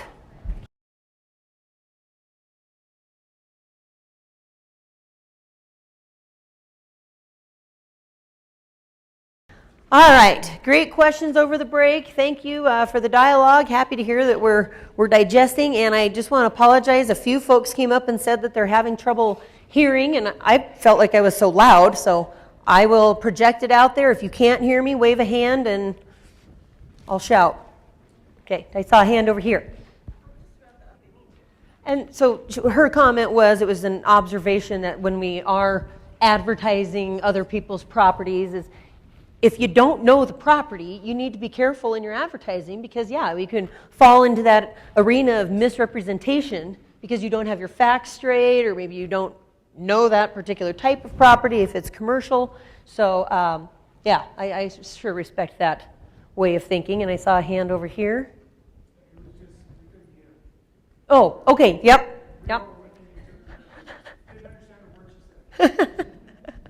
Well, that was it. That was the gist. All right, any other questions that you thought of over the break? Look at it, everybody's moving around. What are you guys doing? Are you trying to get away from me? What are you doing? I see you doing there. You're going to sneak out. I know you, Randy. All right, here we go. Carrying on. Let's talk about seller financing. I just personally do not understand why we have to keep talking about this every year, but then I must be missing the memo about why this is so exciting. So let's just recap. Okay, you guys recall in 2008, our lender friends had to get licensed, right? And we all rejoiced. We thought that was awesome. So mortgage loan originators had to go take a class. It was all part of the SAFE Act. They had to get licensed. They have to carry insurance. They have to do CE, just like we do. Okay, so that was a good thing. There were 2 exemptions as far as types of people who did not have to get their mortgage loan originator license for what they do. We were one of those exemptions. So for the stuff that we do in our daily business, maybe you've got a list of things to bring to the lender that you give your buyer, or maybe you have a list of questions that the buyer should ask their lender. You might be really sassy and be able to calculate a house payment. That does not require a mortgage loan originator's license. Also, so long as we were using the real estate commission approved forms, contracts, we were okay. Okay, so specifically, seller financing, those of you who've done owner carries ever, remember the old version of the contract had all of those blanks in section 4.7. Now, again, just me personally, the changes that came out this year are not hurting me. Okay, they're not upsetting me. In 21 years, I can count on one hand the number of owner carry deals I've done. I can probably add up on another hand the number of times I've had to help my agents with owner carry deals, and every time it came up, because it's outside of my realm of expertise and I'm not competent at that, I would have to call an attorney anyway and get help. So I know there are folks, however, who do have a lot of experience with owner carry deals, and so your competency is there. However, somebody has been watching us and said, hold on, when you fill in those blanks in section 4.7, you're negotiating loan terms, and that requires a mortgage loan originator's license. Okay? So the other group that's exempt are sellers. So the owner who wishes to offer seller financing and is in that position to do so does not have to get their mortgage loan originator's license so long as they don't do more than 3 in 12 months. How many of you have clients of that caliber who can do more than 3 owner carry deals in 12 months? Right, I'm looking for the person. There must be one. Oh, here. Okay, on the commercial side of things. Yeah, I mean, there's just far and few between. So if you happen to run into that client who can do more than 3 in a 12-month period, they need to go talk to an attorney. Okay? So at the CFPB and all of these dollops of frosting that we have going on our cake, like I told you, they've been watching us and they said, we don't want you brokers negotiating loan terms and filling in those blanks in 4.7. So you probably saw the changes this year, and they put the wording right there in your outline for you on slide 44 through 47. 4.7 now reads like this. Warning. I love when things are in all bold caps because we can be sure nobody will read it. Unless the transaction is exempt, federal and state laws impose licensing, other requirements, and restrictions on sellers and private financiers. Contract provisions on financing and financing documents, unless exempt, should be prepared by a licensed Colorado attorney or licensed mortgage loan originator. Brokers should not prepare or advise the parties on the specifics of financing, including whether someone is exempt. So the message to us is, and they're pretty adamant about this, and it's not just the Real Estate Commission. Again, it would also be the CFPB, the whole Dodd-Frank thing that I am not an expert on and I have no plans of becoming one. So if you get caught doing this, it's not just the commission you're going to have problems with. It's those other dollops of frosting. Okay? So if this is something that you've done in the past and it's frustrating you, okay, my understanding is at most you can be the messenger. Okay, so if you're sitting in front of the seller and they say, we would like to offer owner carry terms, we're in a position to be able to do so, sounds great. Have you spoken to your attorney or your accountant? Well, no, can't you just walk us through the process? No, I can barely keep up with my job. I'm not a lender. Nope, can't. You have to talk to an attorney. Okay, so even though you have experience in it, guys, don't fall into that temptation. Okay, so then the seller goes and talks to their attorney and their accountant, and they call you back up and say, okay, we talked to our attorney, and he gave us some guidelines and suggestions, so we wrote down these notes. Great. Can I have a copy of that maybe for my file? Sure. Is it okay with you if a buyer calls and inquires? Can I hit forward? Hit send? Sure. And then when that buyer says, well, is this pretty much the norm? Yeah, that's fair. Don't comment. Don't say this is the going rate. This is reasonable. This is the norm, because now you're contributing to the negotiations. So don't be tempted to even speak to it. All right, so that's the first piece of it.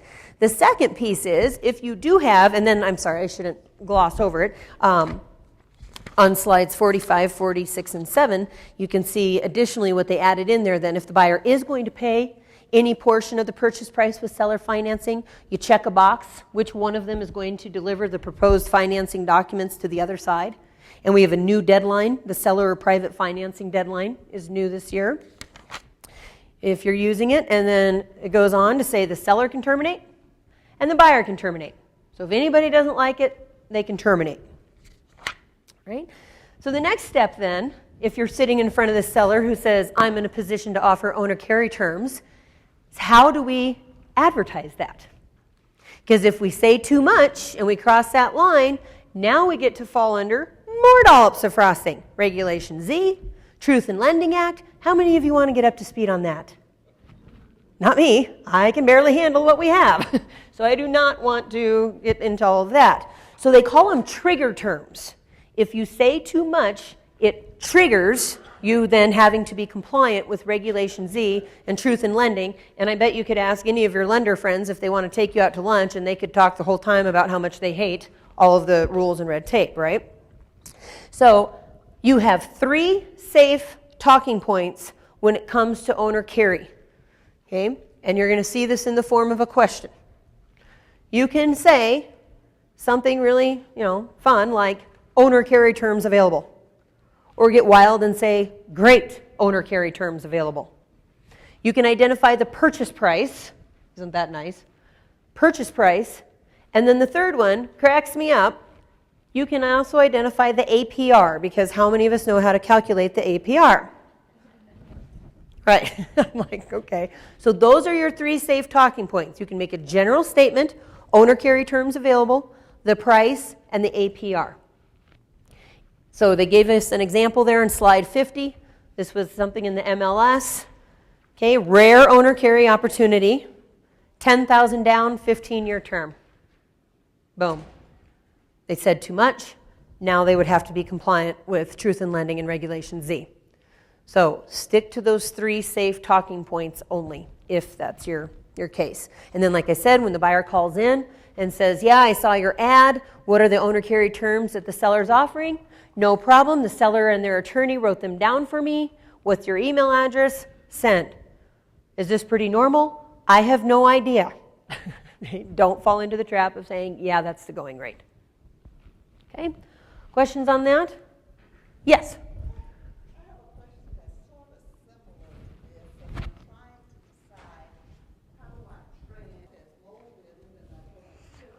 Holy cow. What problem don't you have with this one? Oh my gosh. That's a doozy. Yeah, and I told him, I said, my ex-husband died from respiratory problems. And so I said, I think you really want this to be a rental, and I think you really want to talk to an attorney. I won't say anything because I don't want my license involved in anything. Well said. I agree. I wouldn't either. Yeah, that just sounds like a train wreck. I'm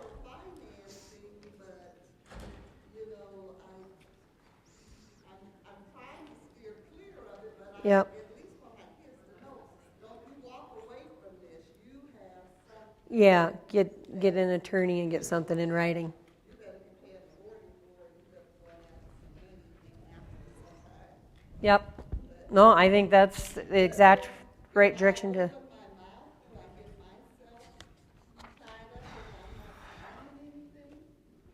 So I'm assuming you're your kid's agent then?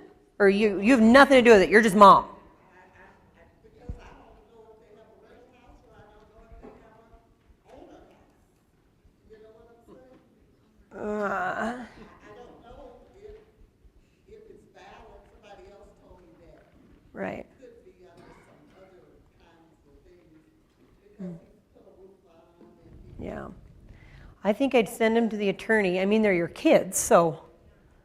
yeah, and so I'm just like Yeah. because Right. I don't want to tie myself up and I definitely don't want to tie my company up. Yeah, I bet your managing broker would appreciate that. Yeah, I'd send them to the attorney. Yeah, but I'd also give your kids Yeah. These are issues. Right. You know, if he's a tenant. Red they're flags. Violating this law. Mm-hmm. If they're, you know, I'm not an attorney, but this is my best guess. Mm-hmm. Yeah, I think you can, I mean, just because you aren't engaged in a relationship with somebody, if they want some, I don't want to word this, like basic real estate direction, you know, like giving pointers of saying, now here's some red flags that I'm hearing, and so you should go to an attorney and get their direction on this. So you're not putting on your expert hat and saying, let me tell you all about mold, let me tell you all about this, let me tell you about seller financing.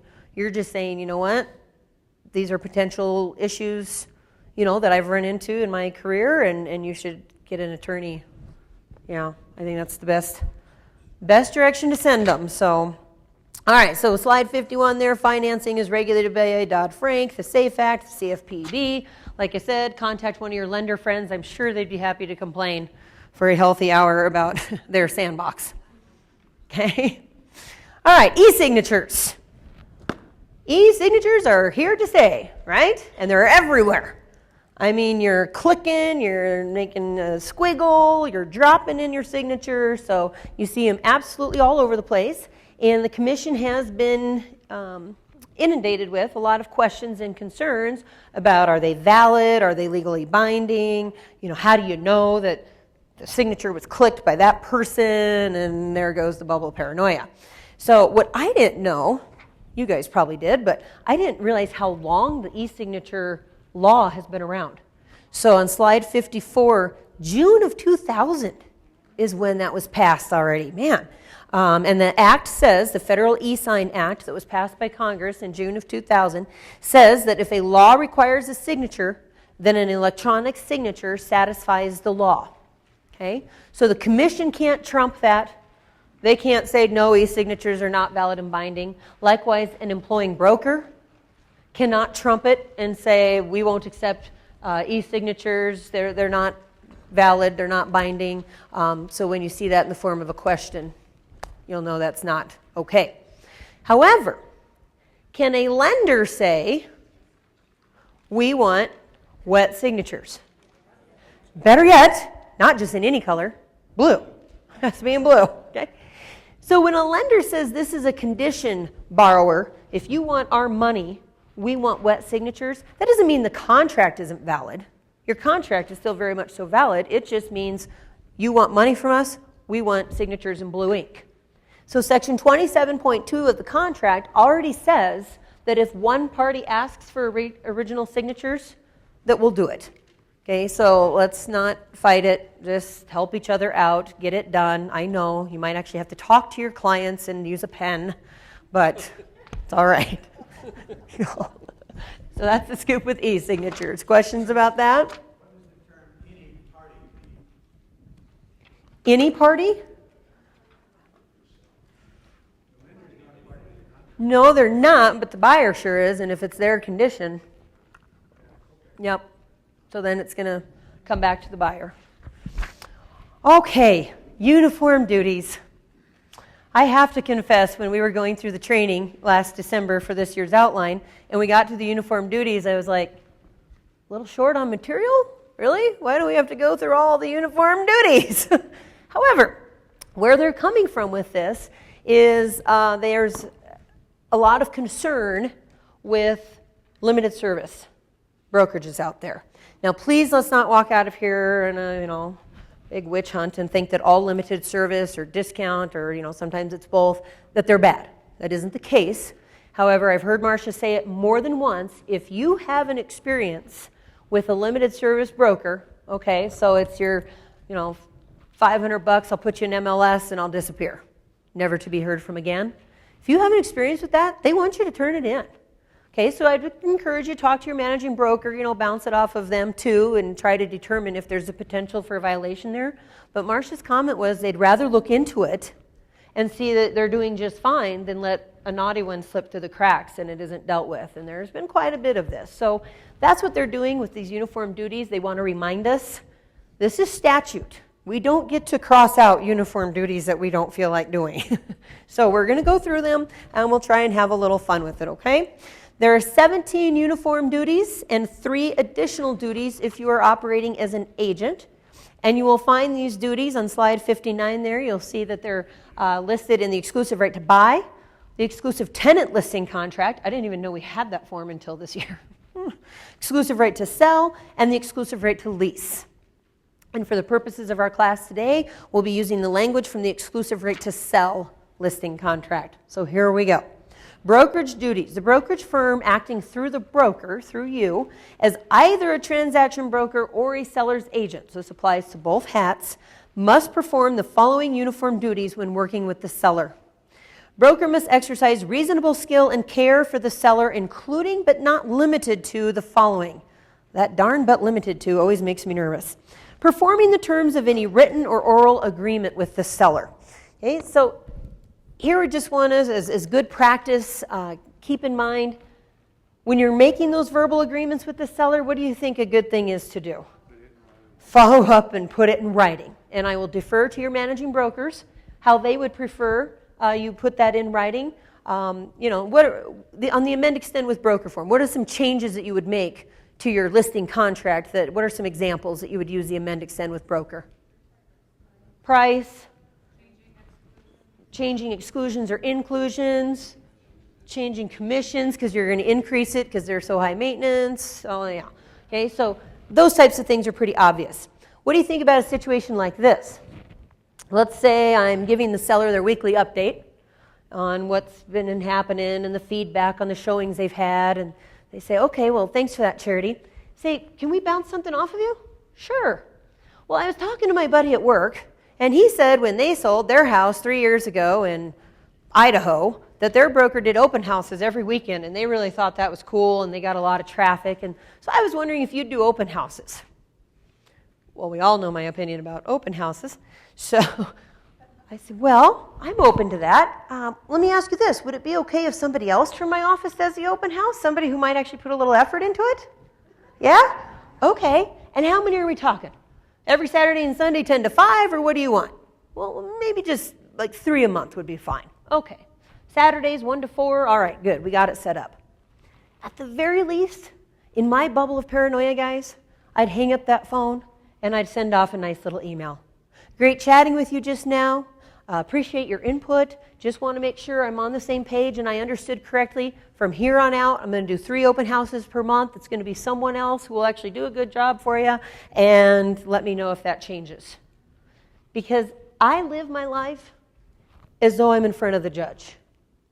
And it doesn't matter which layer of the cake we're talking about. If it's the actual courtroom, if it's Marcia, if it's the realtor club and I'm standing in front of a hearing panel, I want to live as though I'm in front of the judge.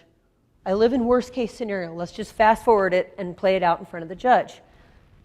What I have in writing is what holds up.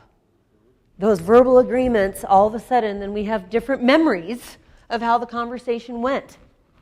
It's kind of been, a little bit fun for me and a good learning experience. A attorney out of Boulder called me here a couple months ago, and I should probably figure out where this is at, but he said the Boulder Association gave him my name, and he's looking for an expert witness. And I'm like, oh, so you want me to suggest someone? He's like, no, I was thinking it would be you. Oh, well, I'm sorry they misled you into thinking that.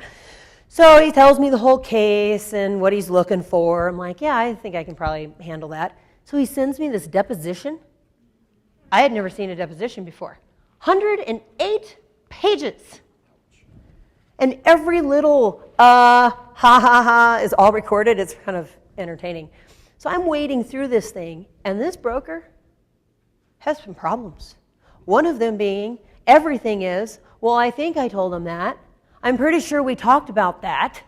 I'm like, oh my gosh, put it in writing. So that's, just an example of she's going to be in front of multiple judges, and it does not look too pretty. Okay, so put those things in writing and defer to your managing broker as to how they'd like you to approach that. I mean, even with the example of the open houses, you could be an overachiever and use an amend extend with broker regarding section 9.3 marketing plan will now include. So you could be that formal, but at the very least, I think an email is a good idea. All right. If it isn't written, right, it isn't said. I agree with you. So put those things in writing. Presenting all offers to and from the seller in a timely manner, regardless of whether the property is subject to a contract already. So one would think this is common sense, that you would put offers in front of the decision maker, okay? And yet I hear it from classes like these. People will say, yeah, I called the listing broker and they told me not to bother. Told me, no, the seller isn't looking at any more offers. And you know what, guys? Sometimes the decision makers, and this is why I'm just so adamant about always going back to them and making sure that's still how they're feeling. Because do decision makers ever change their mind? Yeah. Okay, so Sunday night, after they've been sitting on the living room floor with you and you waited through 16 competing offers, and they say, get these out of here, I never want to see another contract again. And then 2 days later, another offer, somebody calls up and says, yeah, we're going to be bringing an offer over. Don't bother. The seller said they never want to see another contract again. Do you think maybe they were tired? Okay. So call them up. Hey, another offer is coming in. When can we meet? I want to present it to you. I mean, get in front of the decision maker. Okay. Disclosing to the seller adverse material facts actually known by the broker. Now, it probably isn't likely that you're going to know more about the property than the seller does, but it could be something like maybe you're at your office sales meeting and somebody shares that they were just at a city meeting and, this road is going to be widened and they're going to be doing a special tax or they're rezoning something, the information that you share at your sales meetings. A couple weeks later, your past client calls you up and says, yeah, we're ready to list our home, and lo and behold, it falls into the affected area. So that's an example of where you might be sitting in front of the seller and know something that they haven't heard the announcement yet. So you could share with them, look, I've got it in writing, this is what's happening, so that you're aware of what's going on. That's all I can come up with for an example there. Okay? Advising the seller regarding the transaction and advising the seller to obtain expert advice as to material matters about which the broker knows, but the specifics of which are beyond your expertise. So if our friend Marcia were standing here with us today, what do you suppose she thinks our realm of expertise is, or should be? Okay.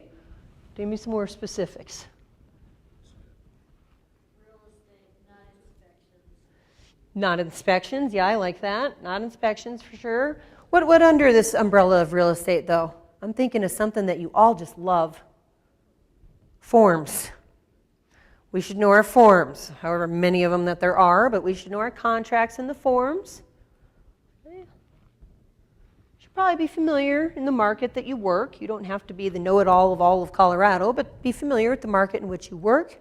Whatever your type, your niche is, so we've got commercial, we've got residential, leasing, property management, timeshares, all this stuff that your license allows you to do. I'm not an expert at all of that, but you should be familiar with whatever your transaction looks like, whatever your niche is. Okay? Yes? Do you ever wear two hats in a real estate transaction? Tell me about the hats. Can you ever wear two hats? You take off your broker hat and say, I'm expert in this area, and I will advise you in this area. Not as a broker, but as an independent expert in this area. If you, so it's kind of a double part question there. Can you ever take off your broker hat and put on a different hat of expertise? So let's say, yeah, if you're double licensed, you're an appraiser and you're a real estate broker, or you're a retired builder and you actually have more knowledge of construction, or I don't know if you had a specific example in mind. If you truly have expertise in another arena, I wouldn't say that you ever take your real estate broker hat off. Yeah, you're just wearing two hats on your head. So you just got them stacked up. So if you truly have expertise in another arena, sure, then you can speak to it. I think that's safe anyway. Yes, ma'am. And I would add to that, just to understand that you have the liability, you're taking that liability as well, so make sure you're covered for that liability that you're taking. And the more, I love the comment, the more expert hats we put on, the more liability that we take on. Right? So you want to be cautious there, certainly. Well, so know our forms, the market in which you work, be familiar with the transaction process. You might have some sassy marketing things that you do. That's great. But it's actually a smaller realm than a lot of people think.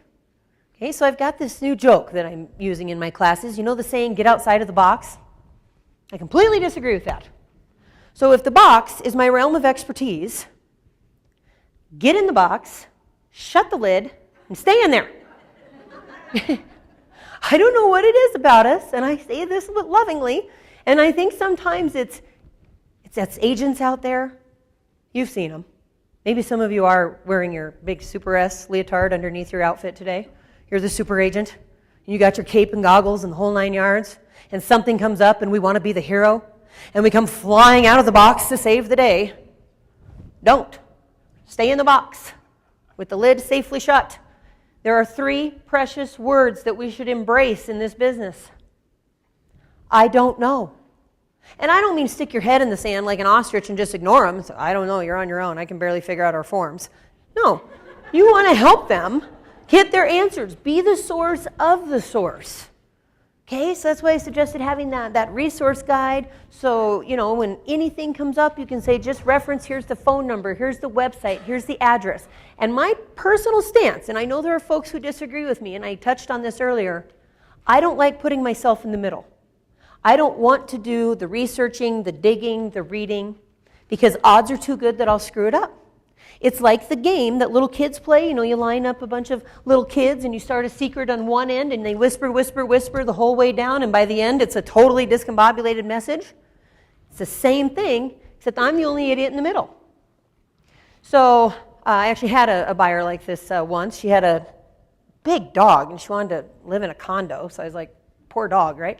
So I told her, one of the first things you'll have to do is contact the association when you find an area that you like, and you're going to have to find out if they have any pet restrictions. Now, I could have done that for her. And when I called the management company or the association representative and I said, do you have any restrictions on pets? And they say, yes, we have a weight limit of 15, and I hear 50. And I go back to the buyer and I say, as long as Fluffy here goes on a little diet, you should be good to go. And now they make a decision based on my representation, and I'm wrong. So that's why I don't want to be the middle person. I'm a believer in letting people see it, hear it, experience it for themselves. It's not being lazy, guys. I mean, that's not lazy. I had that recently with the condo in Beaver Creek that I sold, and the people wanted me to know everything about the HOA, which is, I'm like, here's the guy's number, call him, I suggest you call him, well, can you call him? I can, but it'd be better if you talk to him so you know exactly what's going on. Right. Yeah, so he's just sharing, he actually just had a similar experience. And I know that our consumers want to put it on us, and that's what his buyers did. They said, well, can't you read the association documents? Can't you call and find out this stuff? Well, I could, but it would really be better if you heard it for yourself and read it for yourself. You think I'm joking, but I literally used to tell people, odds are too good that I'll screw it up. I can barely handle what I'm supposed to, let alone taking on all of this other stuff. So you need to hear it, see it for yourself. And if you are the super agent coming flying out of the box, document. Please be careful. Document who you talk to, the name, the number, the time, the date, and write down what they say, and following up with an email. I mean, if you could get something in writing from them, I think that would be great. Okay? So that's just my 2 cents on our realm of expertise. Accounting in a timely manner for all money and property received. Okay, so obviously some examples here would be our security deposit checks if you're in property management, or earnest money checks, that type of thing. What's an example of property that we receive? Keys. So being careful with the keys. So for a few years prior to joining ERA Herman Group, there was a little window of time where I was independent, and I had this whole consulting menu that our friend Oliver had helped me put together. And one of the things I would do is I'd go do mock audits for firms. So I'd come in and pretend, like I'm the auditor, and we'd go through things. I had a little checklist. So I go to this beautiful area, Lake City. It's like 45 minutes past Gunnison, I think. I'd never even heard of it. And it's like a resort type of place. Well, I shouldn't say resort, not resort. It's outdoorsy. So a lot of second homes, vacation homes, some rentals and that type of thing, and hunters, outdoorsy type folks. Clearly I must not be one of them because I can't even describe it. So I go there to meet with them, and we're sitting in their lobby chatting and going over things, and a couple of times people would come in and she'd pop up and she'd go around the corner, and I'd see her go like this, take a key, come back out, give them the key. So after the second time, nothing gets by me, I'm like, let me guess, you got yourself a little pegboard back there where all the keys are hanging? Uh-huh. Are they cleverly labeled? Like with the address? Uh-huh. I said, do you lock them up ever? Well, no. I said, so let's just pretend for a moment that I'm not who you think I am.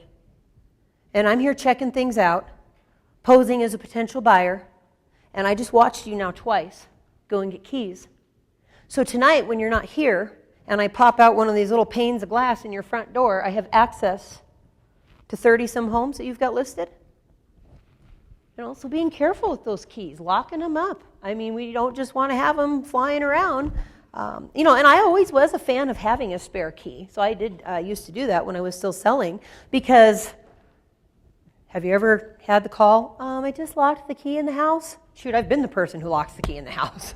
So, you know, and then as the listing broker, I could buzz over there, and I had my emergency key. But I kept them locked in a little safe box, and I did not just put the address on them. I would use a code of some sort. And What about, I had recently a client, he was out of town and had some friends that were using the house. Can you make him a key and put it under the rock and stuff like that? Is that all right as long as we get something that in their writing asking us to do that? yes, so when the client, his question was his seller directed him, his seller's out of town, and some buddies were going to use the house, and the seller said, would you go and make a copy of the key for them?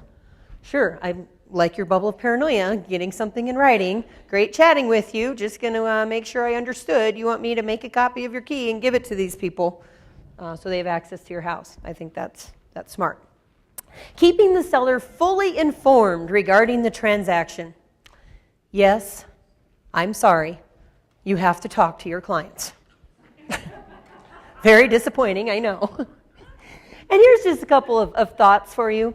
When I was 19 years old and got lured into this business, I was an assistant for a broker in Fort Collins.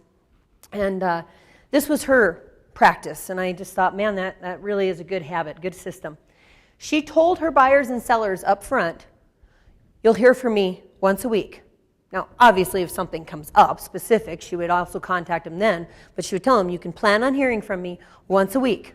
I'm going to contact you on Tuesdays. Buyers, when I contact you, I'll have spoken to your lender, I'll have spoken to the title company, I'll give you an update on your transaction, we'll talk about any upcoming dates and deadlines. Sellers, when I call you, I'll give you an update on what I've done for marketing, I'll give you feedback I'm able to get, I'll give you an updated market analysis. So once a week, you can count on hearing from me. What did that accomplish? 2 benefits. Expectations. Okay, so one of the it's always in the top of the list, it seems like, a complaint. Well, I listed my home with Charity, and it's been 2 weeks. I haven't heard from her. We don't know what's going on. And that doesn't mean I'm not working hard. But we do this all the time, right? And we got our checklists and our systems, and we go into Realtor Zone, and we're doing our thing, and we forget that this is new to them. So setting those expectations so that they know you're going to hear from me once a week, they don't get frustrated. And what's the other benefit? They don't drive us batty. Right? Have you had that seller? Randy, they're pulling out of the driveway. Have you heard anything from them yet? Do you think they're going to write? Where are you, you stalker? No, I don't know if they're going to write. So it's a win-win for both of you by putting those expectations in place. And the other thing I would encourage is let's ask them, what is the best way for me to get you information? What is the best way to communicate? You know, if you email my dad, he has an email address. He knows it. He sure doesn't know how to get in and check anything. So he would much prefer that you showed up with a box of donuts and he'll have the coffee on. And you guys can sit down and have a nice little chat. That would be his preferred method of communication. You know, and again, I don't know, the world is just nuts. When do people want, like if they need something? Yeah, yesterday, exactly. So they expect us to be 24/7 available. So the more we can prepare them up front for what to expect, this is how this works, how can I send you things, what's the best way? I actually, just as a little funny side note, I changed my voicemail. And I'm not trying to be snotty, but my voicemail was just out of control. With all my different hats, my worst week, I had 105 voicemails by Friday night. Took me over an hour just to clean it off on Saturday. Now, half of them were my mom calling to see how my little boy is, but, you know, still, I got to go through all these voicemails. So I've changed my voicemail to say, I don't check this. If you're calling for this hat that I wear, here's a phone number with a live human being answering. If you're calling for this hat that I wear, here's a phone number with a live human being answering. And please text me. Leaving a voicemail is not the fastest way to get hold of me. You know, so, and I'm not trying, you know, like I said, to be snarky. I just don't want to frustrate people. So I'm just owning up to who I am, right? Okay, broker must not disclose the following information without the informed consent of the seller. What is informed consent compared to plain consent? Written, I like written. Taking a little time to talk to them about what the potential consequences are, if you will. So here's an example. I have an uncle. It's important that we all know he's married into the family. He is not blood. In fact, it's my aunt's third go, so we all have decided next time around we're picking. So he's got these lots in northern Fort Collins. I've had them listed once or twice. I have another aunt who's also a broker. She's had them listed a couple of times. And when it was my turn up to bat, and I met with him, I brought him the market analysis, you know, so here's the solds, here's all the actives, and, you know, here's your range. Oh, well, thanks for all that, but I want to price it here. But the market is telling you right here. No, I want to price it here. Well, how'd you come up with that? That's what I need to pay off my debt. Okay. And then he says to me, well, why don't you just put, you know, I don't see what the big deal is. Why don't you just put bring all offers? Really, Uncle? Have any other clever ideas? What does bring all offers say to you guys? The price advertised is just a joke. Bring me something else. Is that the message you want to send, Uncle? Oh, I didn't think about that. All right. So pausing and just saying, are you sure that's what you want me to do? So we would never disclose without informed consent that the seller is willing to take less, what their motivating factors are, or that they'll agree to other financing terms. Okay? We also would not disclose material information about the seller. So some examples here, kind of think of like the fair housing list. So I'm not going to disclose that my sellers are getting a divorce or, you know, those types of things. And any facts or suspicions regarding circumstances that could psychologically impact or stigmatize the property. Okay, and they've got a little note there that this is for sellers and landlords only. So let's chat about the stigmatized list. In the instructor notes, they wanted us to specifically mention that meth labs are not on the stigmatized list. They have their own separate category of nightmare. Okay, and neither are registered sex offenders. That is not a stigmatized matter. What are some examples of stigmatized? Ghosts, murder, in fact, just death, all kinds of death, natural, suicide, homicide, all of those lovely things. Okay, somebody lived there who had HIV. So it's not something physical in nature, it messes with your head. Okay, so you'll notice there on slide 66, they made a change in the exclusive right to buy this year. They took out this blurb about stigmatized. And I never really gave it much thought, but it makes sense. Because if my relationship is solely with the buyer as either a transaction broker or as an agent, should you tell? If you know. Yeah. If you're a buyer's agent, you better. If you know a stigmatized matter about a property. So they removed it from the exclusive right to buy because as the buyer's broker, you can disclose stigmatized matters. If you have any relationship whatsoever with the seller, seller's agent, transaction broker, or a transaction broker double-siding it, you cannot disclose without the seller's permission. I'm emphasizing that because it will be a question. Right. Yes. So I sell mostly 1890 homes, and I would say 10% of them are probably haunted. So would I have, you're saying I don't have to disclose that? Nope. Nope. Haunted homes you do not have to disclose. Okay? Yes, sir.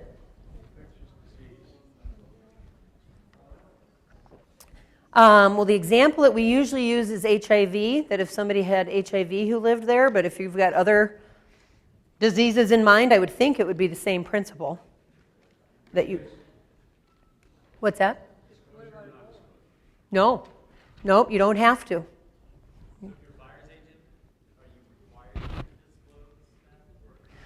Well, so good question. If you're a buyer's agent, Are you required to disclose if you have actual knowledge? Let's stand in front of the judge. I'm an advocate. I would. If you have knowledge, guys, please don't walk out if you're thinking that you have some duty now to go digging, up death records or something. That's not at all what I'm saying. But if you knew, okay, and here's just, oh yes, you had your hand up. I'm sorry. So I think sometimes that it's a personal decision that you as an agent need to make whether you want to list that property or not. If your layers of the cake will mesh together. Yep. I'm really glad that she brought that up because you guys know that neighbors are the root of all evil, right? Nobody will kill your deal faster than a neighbor. So when you're sitting in front of that seller who says, I don't want to disclose this, I understand. I wasn't going to make it the headliner on my flyer anyway. But you might want to consider disclosing it when the time is appropriate, when that buyer comes along, because if you don't, the neighbors will. You know how this goes. Moving truck isn't even in park, and there they come with the muffin basket. Hi, welcome to the neighborhood. We didn't think this place would ever sell. You heard what happened here, didn't you? Here, have a muffin. They're like, no, we didn't hear. And now the buyer feels like you betrayed them, you lied to them. If you didn't tell me that, what else didn't you tell me? So I think we can take a moment to try to educate the seller, as to here's why it would be in your benefit to go ahead and disclose it and get it out there, and then you can package it as pretty as possible. Another, well, it's not really a joke, but it's wishful thinking, I suppose. There are only 3 calls I want to get after a closing. Charity, you're awesome. You're just the best. Thanks. Charity, we're referring someone to you because you're so awesome and you're the best. Or, Charity, we're moving. We want to sign up with you again. If it's not on that list, lose my number. I'm not going to answer anyway, or check my voicemail, so it's not going to do it. So, and my idea there being, the more we can handle these things, address these issues, before the transaction or during the transaction so that we don't have blow-ups after the fact, the better. And I think that's part of our role in managing the whole thing. What about, I had one that's kind of different. I was helping a coworker showing for their clients. And the neighbor comes over and says, oh, do you know about the flood? Oh. No, I didn't. And so I called the other agent. I had it listed. I said, do you know anything about this? Oh, well, no, I don't know anything about it. And now you do. The water damage, or why'd they redo this? Oh, well, there was some water damage. Like, that's what I just asked you. Yeah. But do you tell his clients, or do you tell him and let him make the decision? So you were sitting. Too, 'cause it's a neighbor. Or no, you weren't at an open house. You were showing property. Yeah. So you're showing property. Another reason to get your buyers into the car as fast as possible with the windows up and the doors locked so that nobody can talk to them. So here comes the neighbors. Did you hear about the flood? They had flood damage here, da-da-da-da-da. And so then you called the listing broker and said, did you know? Yeah, and now you do. So. But do I tell the clients because they didn't hear the neighbor? He just said it's me. They're inside looking at it. Well, ideally, the seller better be disclosing that on the seller's property disclosure. But yeah, if your relationship is with the buyer, I would say, this is what the neighbor said. So it's not like I have actual physical evidence of this, but the neighbor said that there was some flooding here, and you should have your inspector look at it when you have the property inspected. Yep. I saw a hand back here.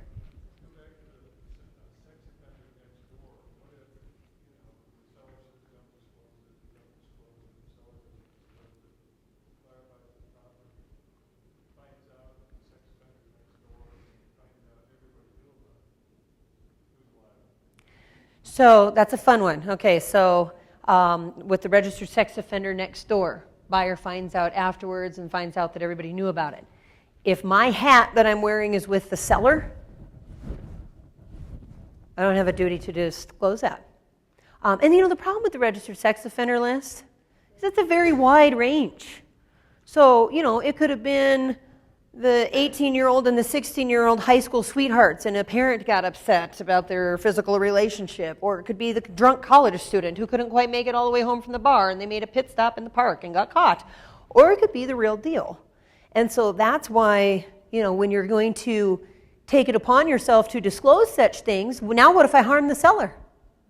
And they say, why are you flapping your mouth about that? All it was, when they were 18 years old, a parent was upset. This is a high school sweetheart. Oh, well, I didn't know. Right, let's go to the judge. So are you saying we're not allowed to disclose that? Is that what you're saying? If I have the relationship with the seller, then no, I wouldn't. Okay, transaction broker. Double siding? I would take that, whatever form you're using, the broker's disclosure to the buyer or the exclusive right to buy, where you're a transaction broker, and Megan's Law is in both of them. So it's right there in writing to the buyer that, and it's worded so lovely because it says there's buyer in there 3 times. Buyer, if registered sex offenders are important to you, then buyer, you look into it, buyer, something like that. 10 years ago, when I was selling vacant land, and there was a sex offender next door, and I had both parties, and I told them everything, because they had grandchildren, and he lived right next door, and it wasn't high school lovers, internet, boring, went to jail, and I lived in the same neighborhood, so Yeah. for sure, I told them. Yeah. And I mean, like she was saying, top layer of the cake. Can you sleep at night without excessive drinking and medication? So, that's one of those areas where, now if my relationship is with the buyer, I'm telling. But you don't look it up, do you? No, don't. You don't want to know. You don't want to know. No playing on your tablet at your open house, checking out registered sex offenders, no. But what's our liability if no one said anything to buy? We didn't think it applied. Yeah. Yeah, so don't go digging. Again, an example of you just don't want to know. And when they say, well, can't you look that up for me? No, I don't want to know. Because then when I have to take a listing there, I'm going to have a conflict with my layers. And I'm going to feel bad, so, yep. All right, good stuff. So, yes? You can also refer, because a lot of times I tell people to refer the Yeah. numbers, I should say. Well, and see, that's just it, where we've got this tap dance of the hearsay versus actual knowledge. And now if I say something just on hearsay and I harm a seller and I have a relationship with the seller, then that backfires on us. So yeah, you guys get the idea. Be the source of the source. And if the neighbors are going to kill it, let's just get it over with. Why don't you go door knocking and talk to them all right now? Get it over with. Okay? All right, let's talk about our... 5.3, moving on. So when you see a question that looks something like, that's what I was going to tell you guys, slide 66 there. Who would be allowed to disclose a suicide, for example, without the seller's permission? The buyer's agent, right. Okay. 5.3, seller consents that you may share their confidential information with your supervisor for the purposes of proper supervision. So if you have a mentor, a managing broker, an employing broker, however your company is set up, you can go and share the secrets, and then that person is the vault. And of course, you got to be aware of that potential conflict of interest if the supervisor is also selling. I've got a couple of mentors at my office to help me with the newer brokers, and it happened once. It's only come up once in 3 years that a rookie came to the mentor and said, I got to write an offer on this property. And he said, hold on, what's the address? This sounds familiar. And he was writing an offer as well. So I helped him out with it. And we won. All right. Brokerage firm may have agreements with other sellers to market and sell their property. Broker may show alternative properties not owned by the seller to other prospective buyers and list competing properties for sale. I think we do ourselves a disservice by not pointing this one out. Remind them. There are a couple of other people out there who found me to be cool just as you did. So I do have a couple of other listings. Have you guys ever heard, somebody comes to you and says, well, we had our house listed with Charity for 6 months and we didn't renew. She didn't bother to show it once. Where does that come from? Who do you want me to show it to? My parents? I don't have a buyer. Trust me, I'd love to have a buyer for it. So if we prepare them up front, I'm going to put your home in the magical listing system so that all the brokers who do have buyers can come and show it. I don't have one right now. I'm looking. If I can show it, I will, but it's not uncommon that I will never show your home, so don't expect me to. Okay. Broker is not obligated to seek additional offers to purchase once it's under contract. So even though we already talked about how if an offer comes in, you would get it in front of the decision maker, but you're not obligated to continue seeking. So you can basically slow down on your stellar marketing plan. 5.6, this is kind of what she just touched on. Broker has no duty to conduct an independent inspection of the property for the benefit of the buyer, and no duty to independently verify the accuracy or completeness of statements made by the seller or independent inspectors. We have no duty to conduct an independent investigation of a buyer's financial condition or to verify the accuracy or completeness of any statement made by the buyer. Okay, we can thank our friend Oliver for this language. It's here for our protection. Now, this doesn't mean that, like I know a common practice in areas where we have these competing markets or these competing offers, a lot of listing brokers have shared it at this point.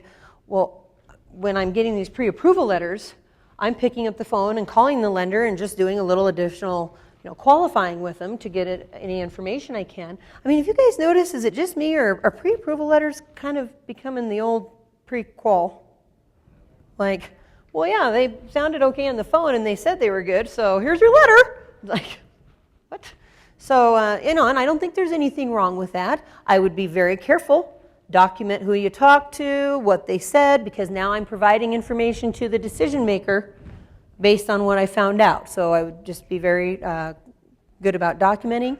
If you're sitting in front of a seller who says, yeah, we've got 50 acres and it's subdividable, before I put that in my advertising, not a bad idea to maybe just, okay, sounds interesting. Do you by chance have a survey laying around or anything? Because you can be sure the buyer's going to want to see a copy of it. Oh, no, we've actually never, had a survey done. It's just, like 46 and a half. Oh, so we're rounding up? Oh, sounds nice. That's great. So just confirming, who did you talk to at the zoning office about the subdividing? Oh, gosh, I don't remember her name. It was like 12 years ago. Oh, things change. Yeah, we might just want to reconfirm that again. So sometimes verifying those types of statements, because if you're going to advertise it, if you're going to advertise a feature and benefits, they actually need to exist. Right? Yeah, right.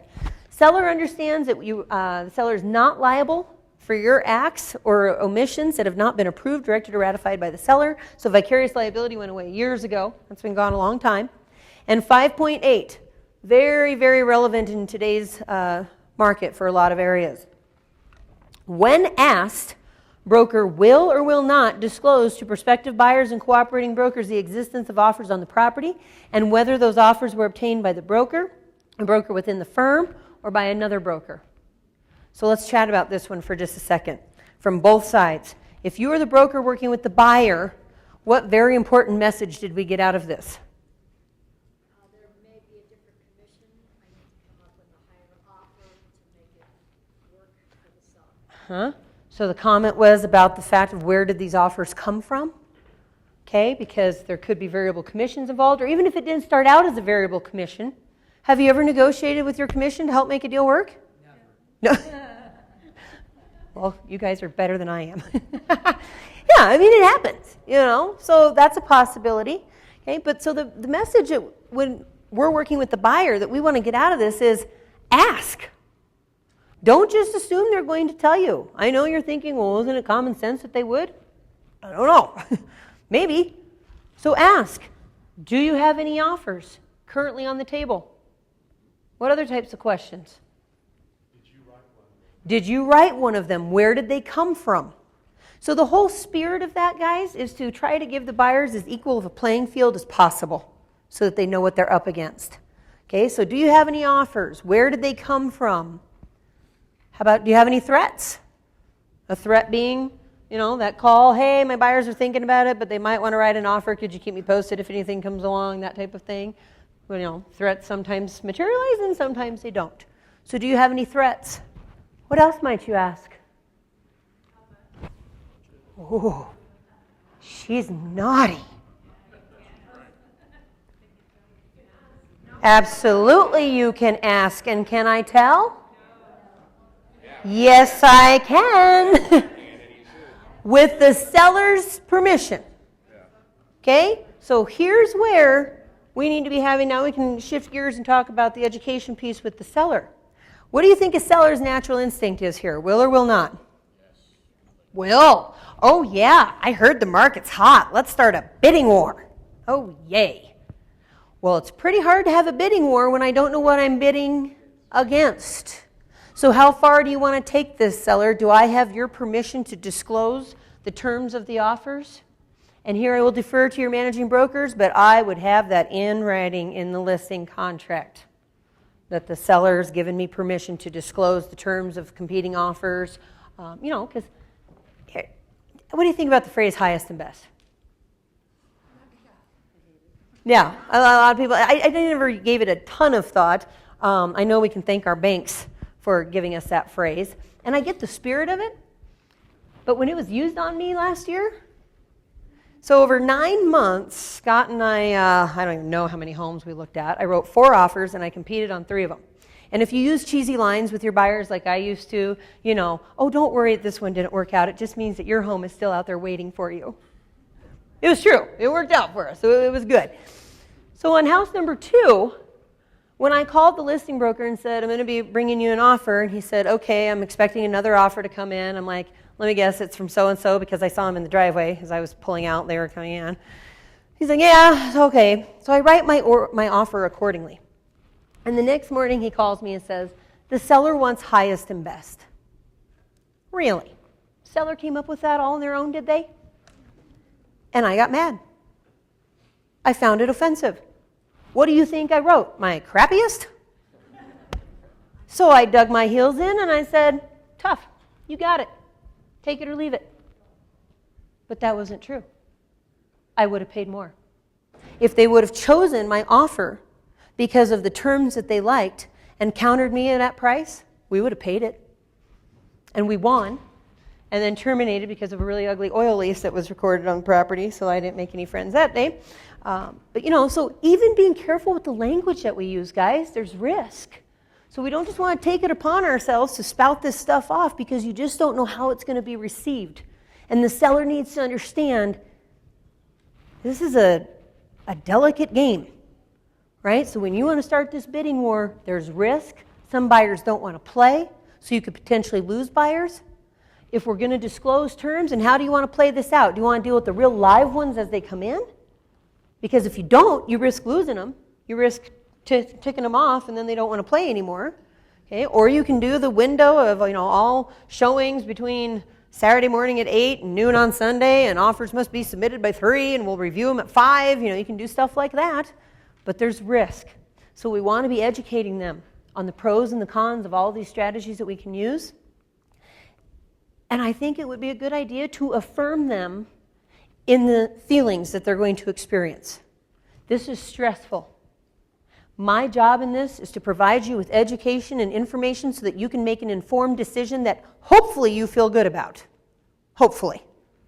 Okay, so when Scott and I sold our home then, we bought our house and we moved for what felt like ever.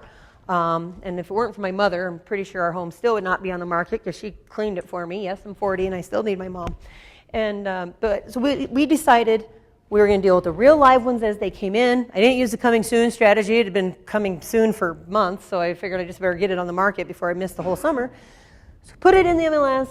Showings start lining up. First offer comes in day 1. And even though we had discussed dealing with the real live ones as they come in, the first thing I did was second guess myself. Well, what if? What if these other showings generate an offer? What if? So it's just human nature, and it's okay. Affirm them that. I'm going to touch base with you regularly to make sure that we're still on the same plan and that this is the course of action that you want to take. And if at any time you change your mind, I got to know. I need the info. And so the more we can prepare them for the market the way it is, the better. And the 3 additional duties of an agent then, to wrap this section up. Okay, if the seller agency box is checked and you are an agent, you will promote the interests of the seller with the utmost good faith, loyalty, and fidelity. You'll seek a price and terms that are set forth in this contract, and you will counsel the seller as to any material benefits or risks. Okay, so simply we can sum these up as loyalty, obedience, and advocacy. Advocacy, of course, is what I always think of as the big one there. Okay, all right. How are we doing? You want me to hammer through it, or do you need a stretch? Keep cranking? Okay. New regulations. This section goes fairly quickly. It's just a few things to fill us in on and keep us up to speed. So Kiowa, the Colorado Common Interest Ownership Act. It was established on July 1st of 1992. So any associations or communities, I should say, that were established pre-Kiowa are subject to some of Kiowa. Associations established from July 1992 and on are fully subject to Kiowa. And they had some changes, they made some revisions, some new laws have been passed impacting owners associations, and so that's why they want to spread the news to you. So you may have noticed in Section 7 of your contract there were some changes. One, all of the title talk was moved to Section 8, so 7 is now strictly owners associations. They took off home because people were mistakenly thinking that common interest communities only apply to single-family residential, and that's not true. It applies to any type of property that's in a community. So when you see that in the form of a question, you know. It can be all types of properties, commercial, land, attached, all that stuff. So they took off home, and then they added 3 more things in that long list of what the seller has to provide. They added in the second bullet point there on slide 74, articles of incorporation, articles of organization, and then in the third bullet point down towards the bottom, notice of unpaid assessments. So those are 3 additional things now in the seller's list of stuff to provide. Okay. So they made some changes in Kiowa as far as what these associations and the records that they keep. So in slide 75 there, they've identified in great detail what records must be maintained, okay, and produced, which records may be withheld from production, and which records must be withheld from production. So what I always think of on this slide, a few years back, when there's a lot of drama going on with associations, and we were all grumbling about them, and these associations aren't cooperating and getting us the documents that we need. And one that I heard all the time was, when I contacted the association for the minutes from the meeting, the response I got was, well, they haven't been approved yet, so we're not going to give them to you. And I thought to myself, that's not fair. That can't be right. Because I've served on 3 association boards, and we talk about important stuff that a buyer should possibly know before making a decision to move into that community. So I didn't think that seemed right. So I called Oliver and had my little tantrum. And he said, well, you got to think about it the reverse way. If the representative, whether it be a volunteer board or if it's a manager, if they release documents and it caused harm to the seller, as in the buyer chose not to move into that community and there was something wrong, now it comes back onto the association because now the seller's been harmed.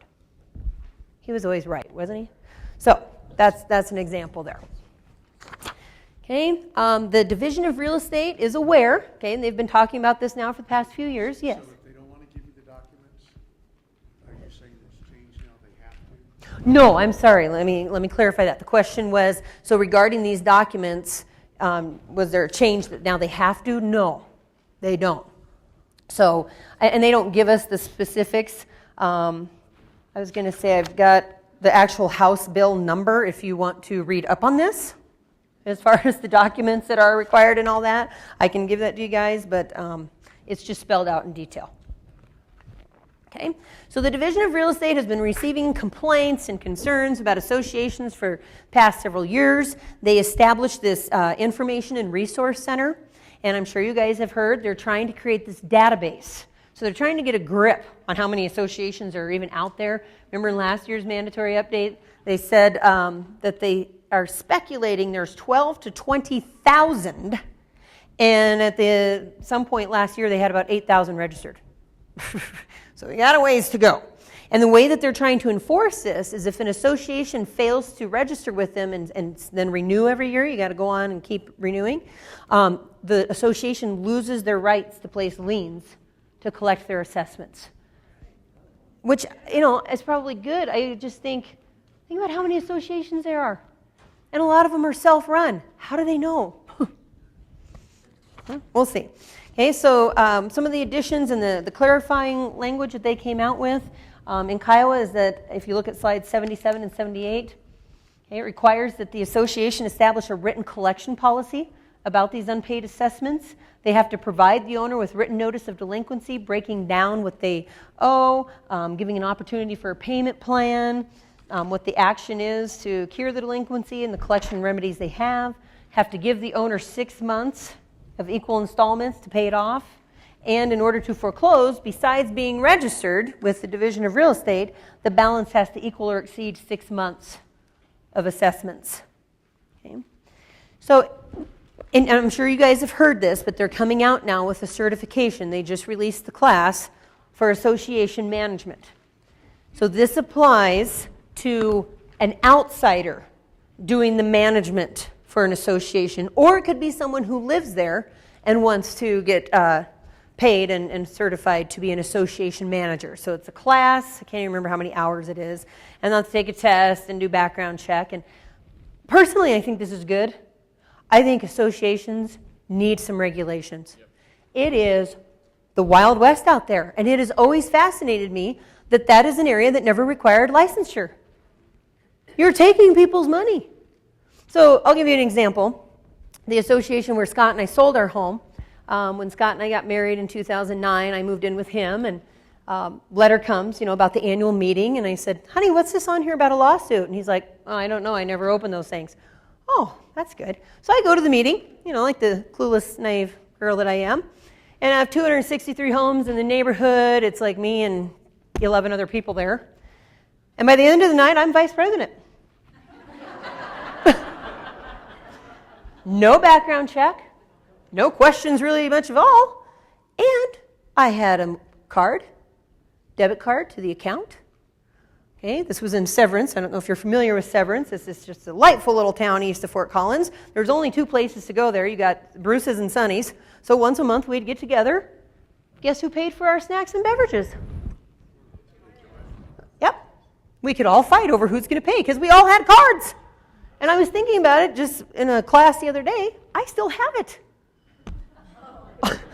So, and don't walk out of here thinking, oh my gosh, we better look up where this is because they're doing something wrong. It's not that we were, but I just found it fascinating that here 5 people, volunteers, clueless, are interpreting governing documents. We're sending out threatening letters about chickens and paying your $150 a year. Good grief. All right, so that's my soapbox on that. So we'll see. I did ask Marcia about it at one of the meetings I got to hear her speak at, and she said that's the direction they're headed. They're just taking baby steps, so we'll see how it goes. Timeshares. Anybody selling timeshares? A few of you in here? Okay. So the key to these 2 slides, they just want to get the message out there. There's been a lot of complaints and concerns with timeshares and deceptive marketing and that type of thing. So if you're helping folks with timeshares, they need to know there's a difference between deeded and just right to use. So actual ownership versus right to use. So that's the key there. Okay. You've got 2 slides on the Colorado sunset process. Not entirely sure why we thought this was important enough to earn 2 slides, but I'm not the judge, so whatever. So the sunset process is just simply this. These state agencies come up for review. Okay, so programs that we have in place, that type of stuff, it's like a checks and balances to make sure that they're still running efficiently and that they're useful, and if they're not, they get sunset. So it's just a nice way to say, go away. Yep. Right, could we do that with the Real Estate Commission? I'm going to just guess no. Don't think we'll win that one. All right, for my property managers in the room, here is your moment. Okay. And by the way, because I know we've got a wide range of different niches in here, but when I got to hear Marcia speak last week, she did make the comment that they're looking into basically rethinking the annual commission update because folks who do commercial or property managers complain that most of it is geared towards residential. And so there's been a lot of question about that, so they're thinking about coming up with a whole new game plan. So stay tuned for that. All right, position statement number 27. I think it's got to be one of the longest ones we have. It's 6 pages long. If you are in property management, I encourage you to take a peek at position number 27. There are 8 areas you see on slide 85 that are addressed here. The 4 areas that we're going to talk about today are license requirements, trust accounts and records, security deposits, and the transfer of service. So first off, license requirements. Yes, You have to have a license to do property management on behalf of others. Now, an unlicensed person can be a landlord and manage their own property, but as soon as they get crazy and think they're going to go manage on behalf of others, you have to have a license. They consider it to be a complex area of practice and want you to get additional training and education. And make sure, of course, that your employing broker knows, because we're liable no matter what. Okay, trust accounts. Lots of problems with trust accounts, so you want to make sure that you're up to speed. And if you're looking for some light reading, the escrow records is chapter 19, and property management and leases is chapter 20 in the manual. So it will address things like you've got to have an escrow or trust account journal, a ledger, bank reconciliation worksheet. Okay, so they're cracking down on that. Full disclosure of any markups. So it's okay to mark up fees or to charge a fee for arranging services, but that has to be disclosed, of course, in your management contract. And anytime funds are transferred, you have to give written notification to the party who's affected. Security deposits. So even if you don't do property management, if you have rentals, yes, sir. Touch briefly, I'm sorry, on leasing versus property management in Is there a definition that you can put on both of those as a sort of? Sure. Let me see if I can muddy through that. So the question was, what's the difference between leasing and property management?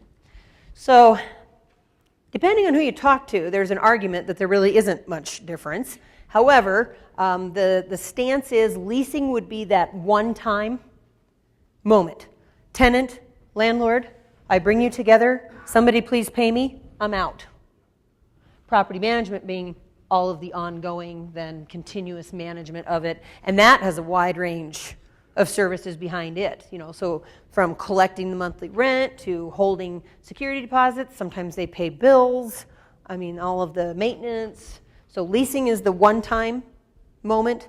Property management is the ongoing. You see it more commercial than you do in residential. Yeah, agreed. More leasing and commercial. All right, security deposits are a big issue.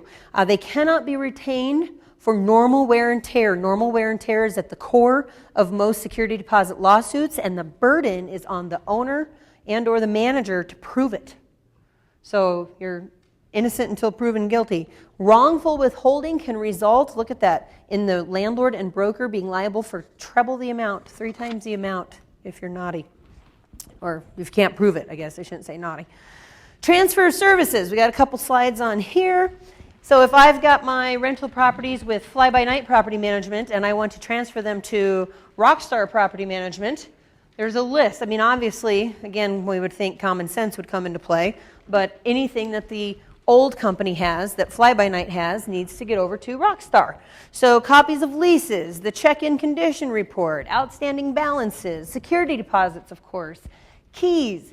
The notice has to be sent to the tenant. So it's just like, because this is going to be a question, both companies would send notice to the tenant. Okay, and that security deposit can be transferred in a few different ways. It can go direct from Fly-by-Night to Rockstar. They could give it to me. So Fly-by-Night could give me the security deposit, and then I could give it to Rockstar. Or if for some reason I want to hold security deposits myself now, I could receive it. But in any case, the company, it's just like on a loan, if your servicer changes, you'll get one letter from the company saying bye, and then you'll get another letter from the company saying welcome to the family. Same concept. So both companies would send a notice to the tenant saying your money's being moved. Okay, so that will be the question. Okay, and a reasonable time frame is allowed for this transfer because they recognize that management companies do their books at different points of the month. Okay, so read up on that if you are in property management. We have just a few slides addressing the changes in the contract. Shall is out, will is in. So shall was too weak, according to somebody, so now it's all will. So I had to retrain my brain to say will now instead of shall. Section 2.7 about water rights. They took away the boxes in front of water and sewer taps, so that's just now built in. Of course, not a bad idea to add clarifying language if that's the case, like are they paid for or do they just exist or what's the case there. I mentioned on slide 96 there that all title talk has been moved to section 8. We have two more new deadlines besides the one that I told you about earlier, the seller and private financing deadline. Our 2 other new deadlines are survey resolution, deadline, and due diligence documents resolution. And all of the resolution deadlines are set up the same. If there's an objection out on the table, you have to have written resolution by the resolution deadline at 11:59 p.m. or contract terminates whether we're awake or not. Okay, so all the resolution deadlines work that way. On slide 97 there, in the commercial, the income residential, and the land contracts, those three, when they made the changes to section 10.6, that's the section I always pick on as an example of, they have messed with that section every single year since it's come out in 2011. So maybe I know they're going to leave it alone now for a while. Well, it drove those three contracts, brokers who use those three contracts, it drove them crazy because their due diligence section is very different than the residential. Residential, it's just blank. Well, in those three contracts, there are 14 bullet points, basically, with lists of stuff behind them, like management agreements and rent rolls and, operating agreements. It just goes on and on and on. Well, when they took out the little blurb to the extent these items exist and are in the seller's possession, and they made 10.6 a real condition, all of that stuff. So they added check boxes in front of all those due diligence documents. So there you go. All the Foreclosure Protection Act language has been removed except for the Foreclosure Protection Act contract. So that's where you'll find that. I don't even know why, slide 99, why this earned a spot. Because really they just had to renumber because they renumbered in section 10.6. So they had to reference the correct section number. Who cares? Yeah, and shall and will. Yeah, that was changed too. But still, that's just silly. Okay, so that's all they even give us on the contract to buy and sell. That's it. You've got a few slides there on your exclusive right to buy. I'm not going to read them to you. I'm just going to summarize. So where are my folks who use the exclusive right to buy listing contract? If you're a buyer's agent, you're using it. That's the fancy name. Okay. So remember section 7 the way it used to be? Train wreck. So confusing and hard to muddle through and figure out. So they redid section 7, and I think it's an improvement, personally. So 7.1 now simply is, what do I get paid for a purchase? So if you buy a house, what am I going to get paid? And then you've got your options there, like success fee and hourly and retainer and other. 7.2 didn't even earn a slide, but 7.2 says, what do I earn if you lease? So those of you who do leasing. And then 7.3 says, who gets the privilege of paying me? And it's your same three options that you're used to. Either the seller or the listing broker. Buyer is obligated, which is my favorite. Buyer is paying, so like if they're buying a for sale by owner and they're going to write you your check. Or seller or listing broker may pay. Buyer is not obligated to pay. Right? And notice, if you forget to check something, it is not obligated by default. Okay? So you want to make sure you check the box that you want. And then section 10 on slide 105 was added this year, and the same language is in your exclusive right to sell at section 19. They don't give us a slide on that one either. Okay, and I'm just going to run through this real fast. In the event broker defaults under this listing contract, buyer has the right to cancel, including all the rights of the firm to compensation if the buyer agency box is checked. Examples of breach include, but are not limited to, abandonment, you're not there when they need you, failure to fulfill your material obligations, failure to fulfill your material uniform duties, and if you're an agent, failure to fulfill the additional duties. So this concept isn't new. It's just that now it's in writing, right in front of them. And guys, the spirit here wasn't to make it easier for buyers and sellers to fire us. That wasn't the idea. But what the commission is tired of getting is calls like this. Yeah, we listed her house with Charity, and it's been 5 weeks, and we can't get hold of her. She never checks her voicemail or answers her phone. And so when we emailed her and said that we're just not pleased and we want to go work with somebody else, she said, no, I won't release you. That's what they're tired of. And you know how this works. I mean, this is just my soapbox again. If somebody doesn't want to work with me, go. I release you. I have better things to do, because if somebody loves me, I will be lucky if I can get them to tell one person. If they hate me, they'll tell Facebook. I don't need it. Don't want it. But the nice thing is, it also goes on to say then that we can fire them. So if you've got a buyer who just doesn't get the concept of loyalty and they're out cheating on you all the time, maybe it's best if you just go work with somebody else and I release you. Okay? So that's, yes? Does that sentence mean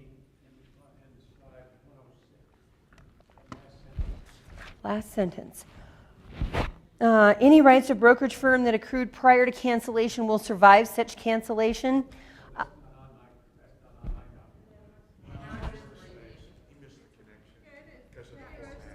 Oh, yeah, there's just a big gap. There's a big gap there, so the sentence got, yeah.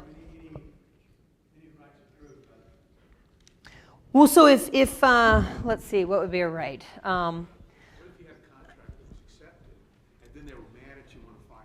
Right. So that's exactly what I was going to say. Like if you had a contract that was accepted and you guys were fighting, or if that holdover. So if I want to say I'm canceling the listing contract, but the holdover clause will still be in effect, that type of thing could be an example of a right. Okay.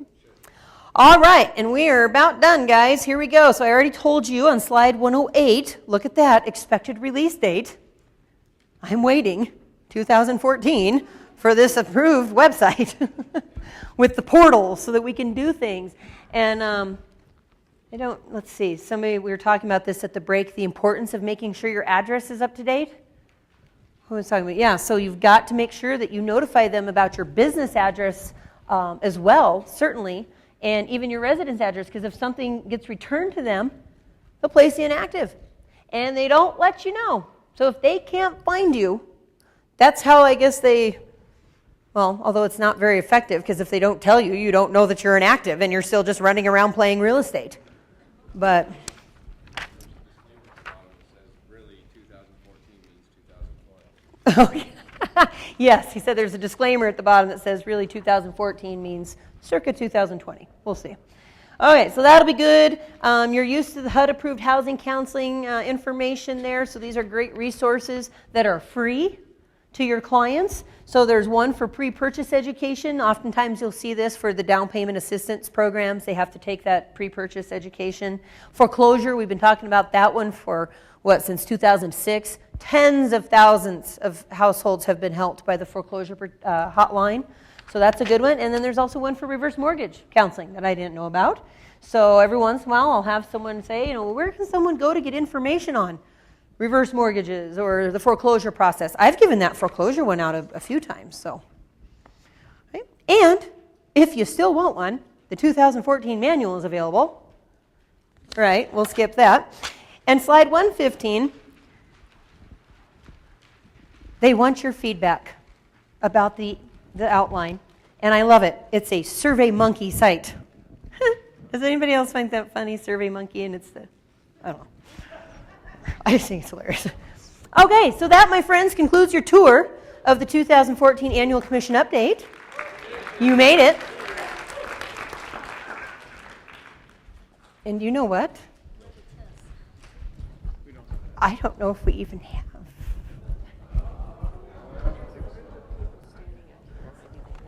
Are they? Okay, yeah. Let me check. Hold, please.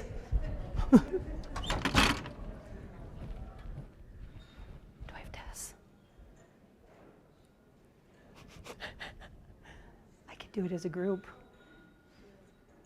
Okay. The answers? Okay. Okay. We're going to improvise. Huh? This will be a fun one. So on the back of your card, and I've got, where's Holly? Where's my friend Holly? There she is. Holly, I got to give you your card back so you can write on here. Julie wants you to write your answers on the back of your card. So we're going to do it together as a group. Somehow. I'll just read the questions because you don't have them. And we'll write your answers on the back. So you'll literally just be writing down letters.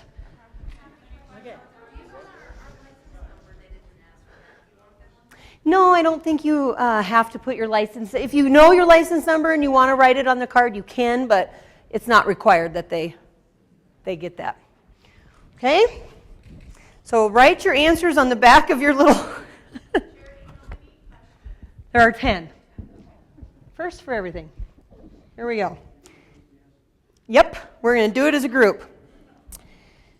An inactive broker who has completed no CE, because that is an option, an inactive broker could go ahead and keep doing CE, is allowed to take the 24-hour broker reactivation course as long as their license has not been inactive or expired for no more than cumulatively 36 months. That's C. C. 36 months, you got it. Or you can write 36 months. I don't know what we're doing. This is awesome.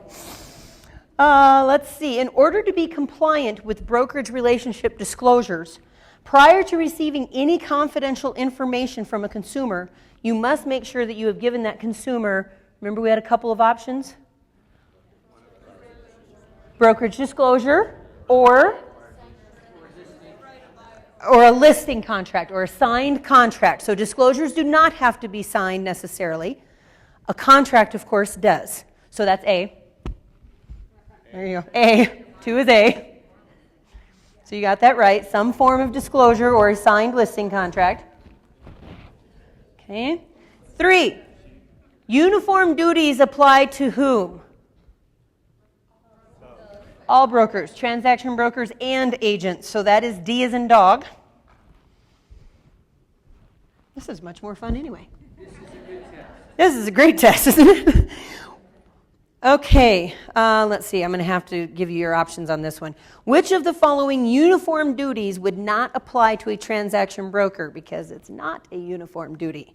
Submitting all offers all the way up until closing. Keeping confidential the price, terms, and motivations. Okay. Sharing confidential information only with your managing broker for supervision. Okay. Acting as an advocate. D as in dog, right. That is not a uniform duty. All right, here we go again. I'll have to read you all of these. All of the following are additional duties of an agent except one of those. Sharing your client's motivations at your company's sales meeting to try to get a quick sale. A, yes, 5 is A. Yeah, no. 6, an employing broker stated that the firm is not going to allow e-signatures. Can I do that? No. So the answer is B as in boy. That is a violation of federal law. B as in boy. A property was the scene of a brutal murder and suicide. Who gets to disclose that without the seller's permission? The neighbors. The neighbors. That's awesome. C, the buyer's agent. C. You guys are cracking me up. All right, number 8. ABC Management is losing a big account of 50 properties. It's going to be transferred to ZXY Realty. In this instance, all of the following are true except.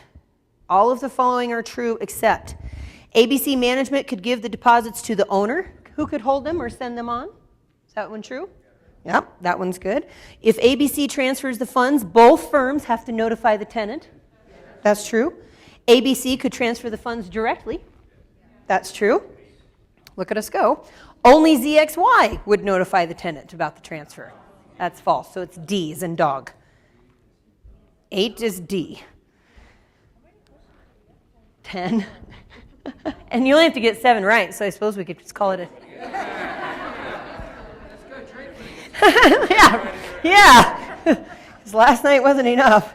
Let's go have more. What does Kiowa pertain to? What types of properties? All types of properties. Any property that's in a community. So that is B as in boy. And number 10, a broker advertises beautiful home, seller offering to carry with exceptional terms, APR 5%, asking $350,000. Call ABC Realty with the phone number. Good. Remember your 3 safe talking points?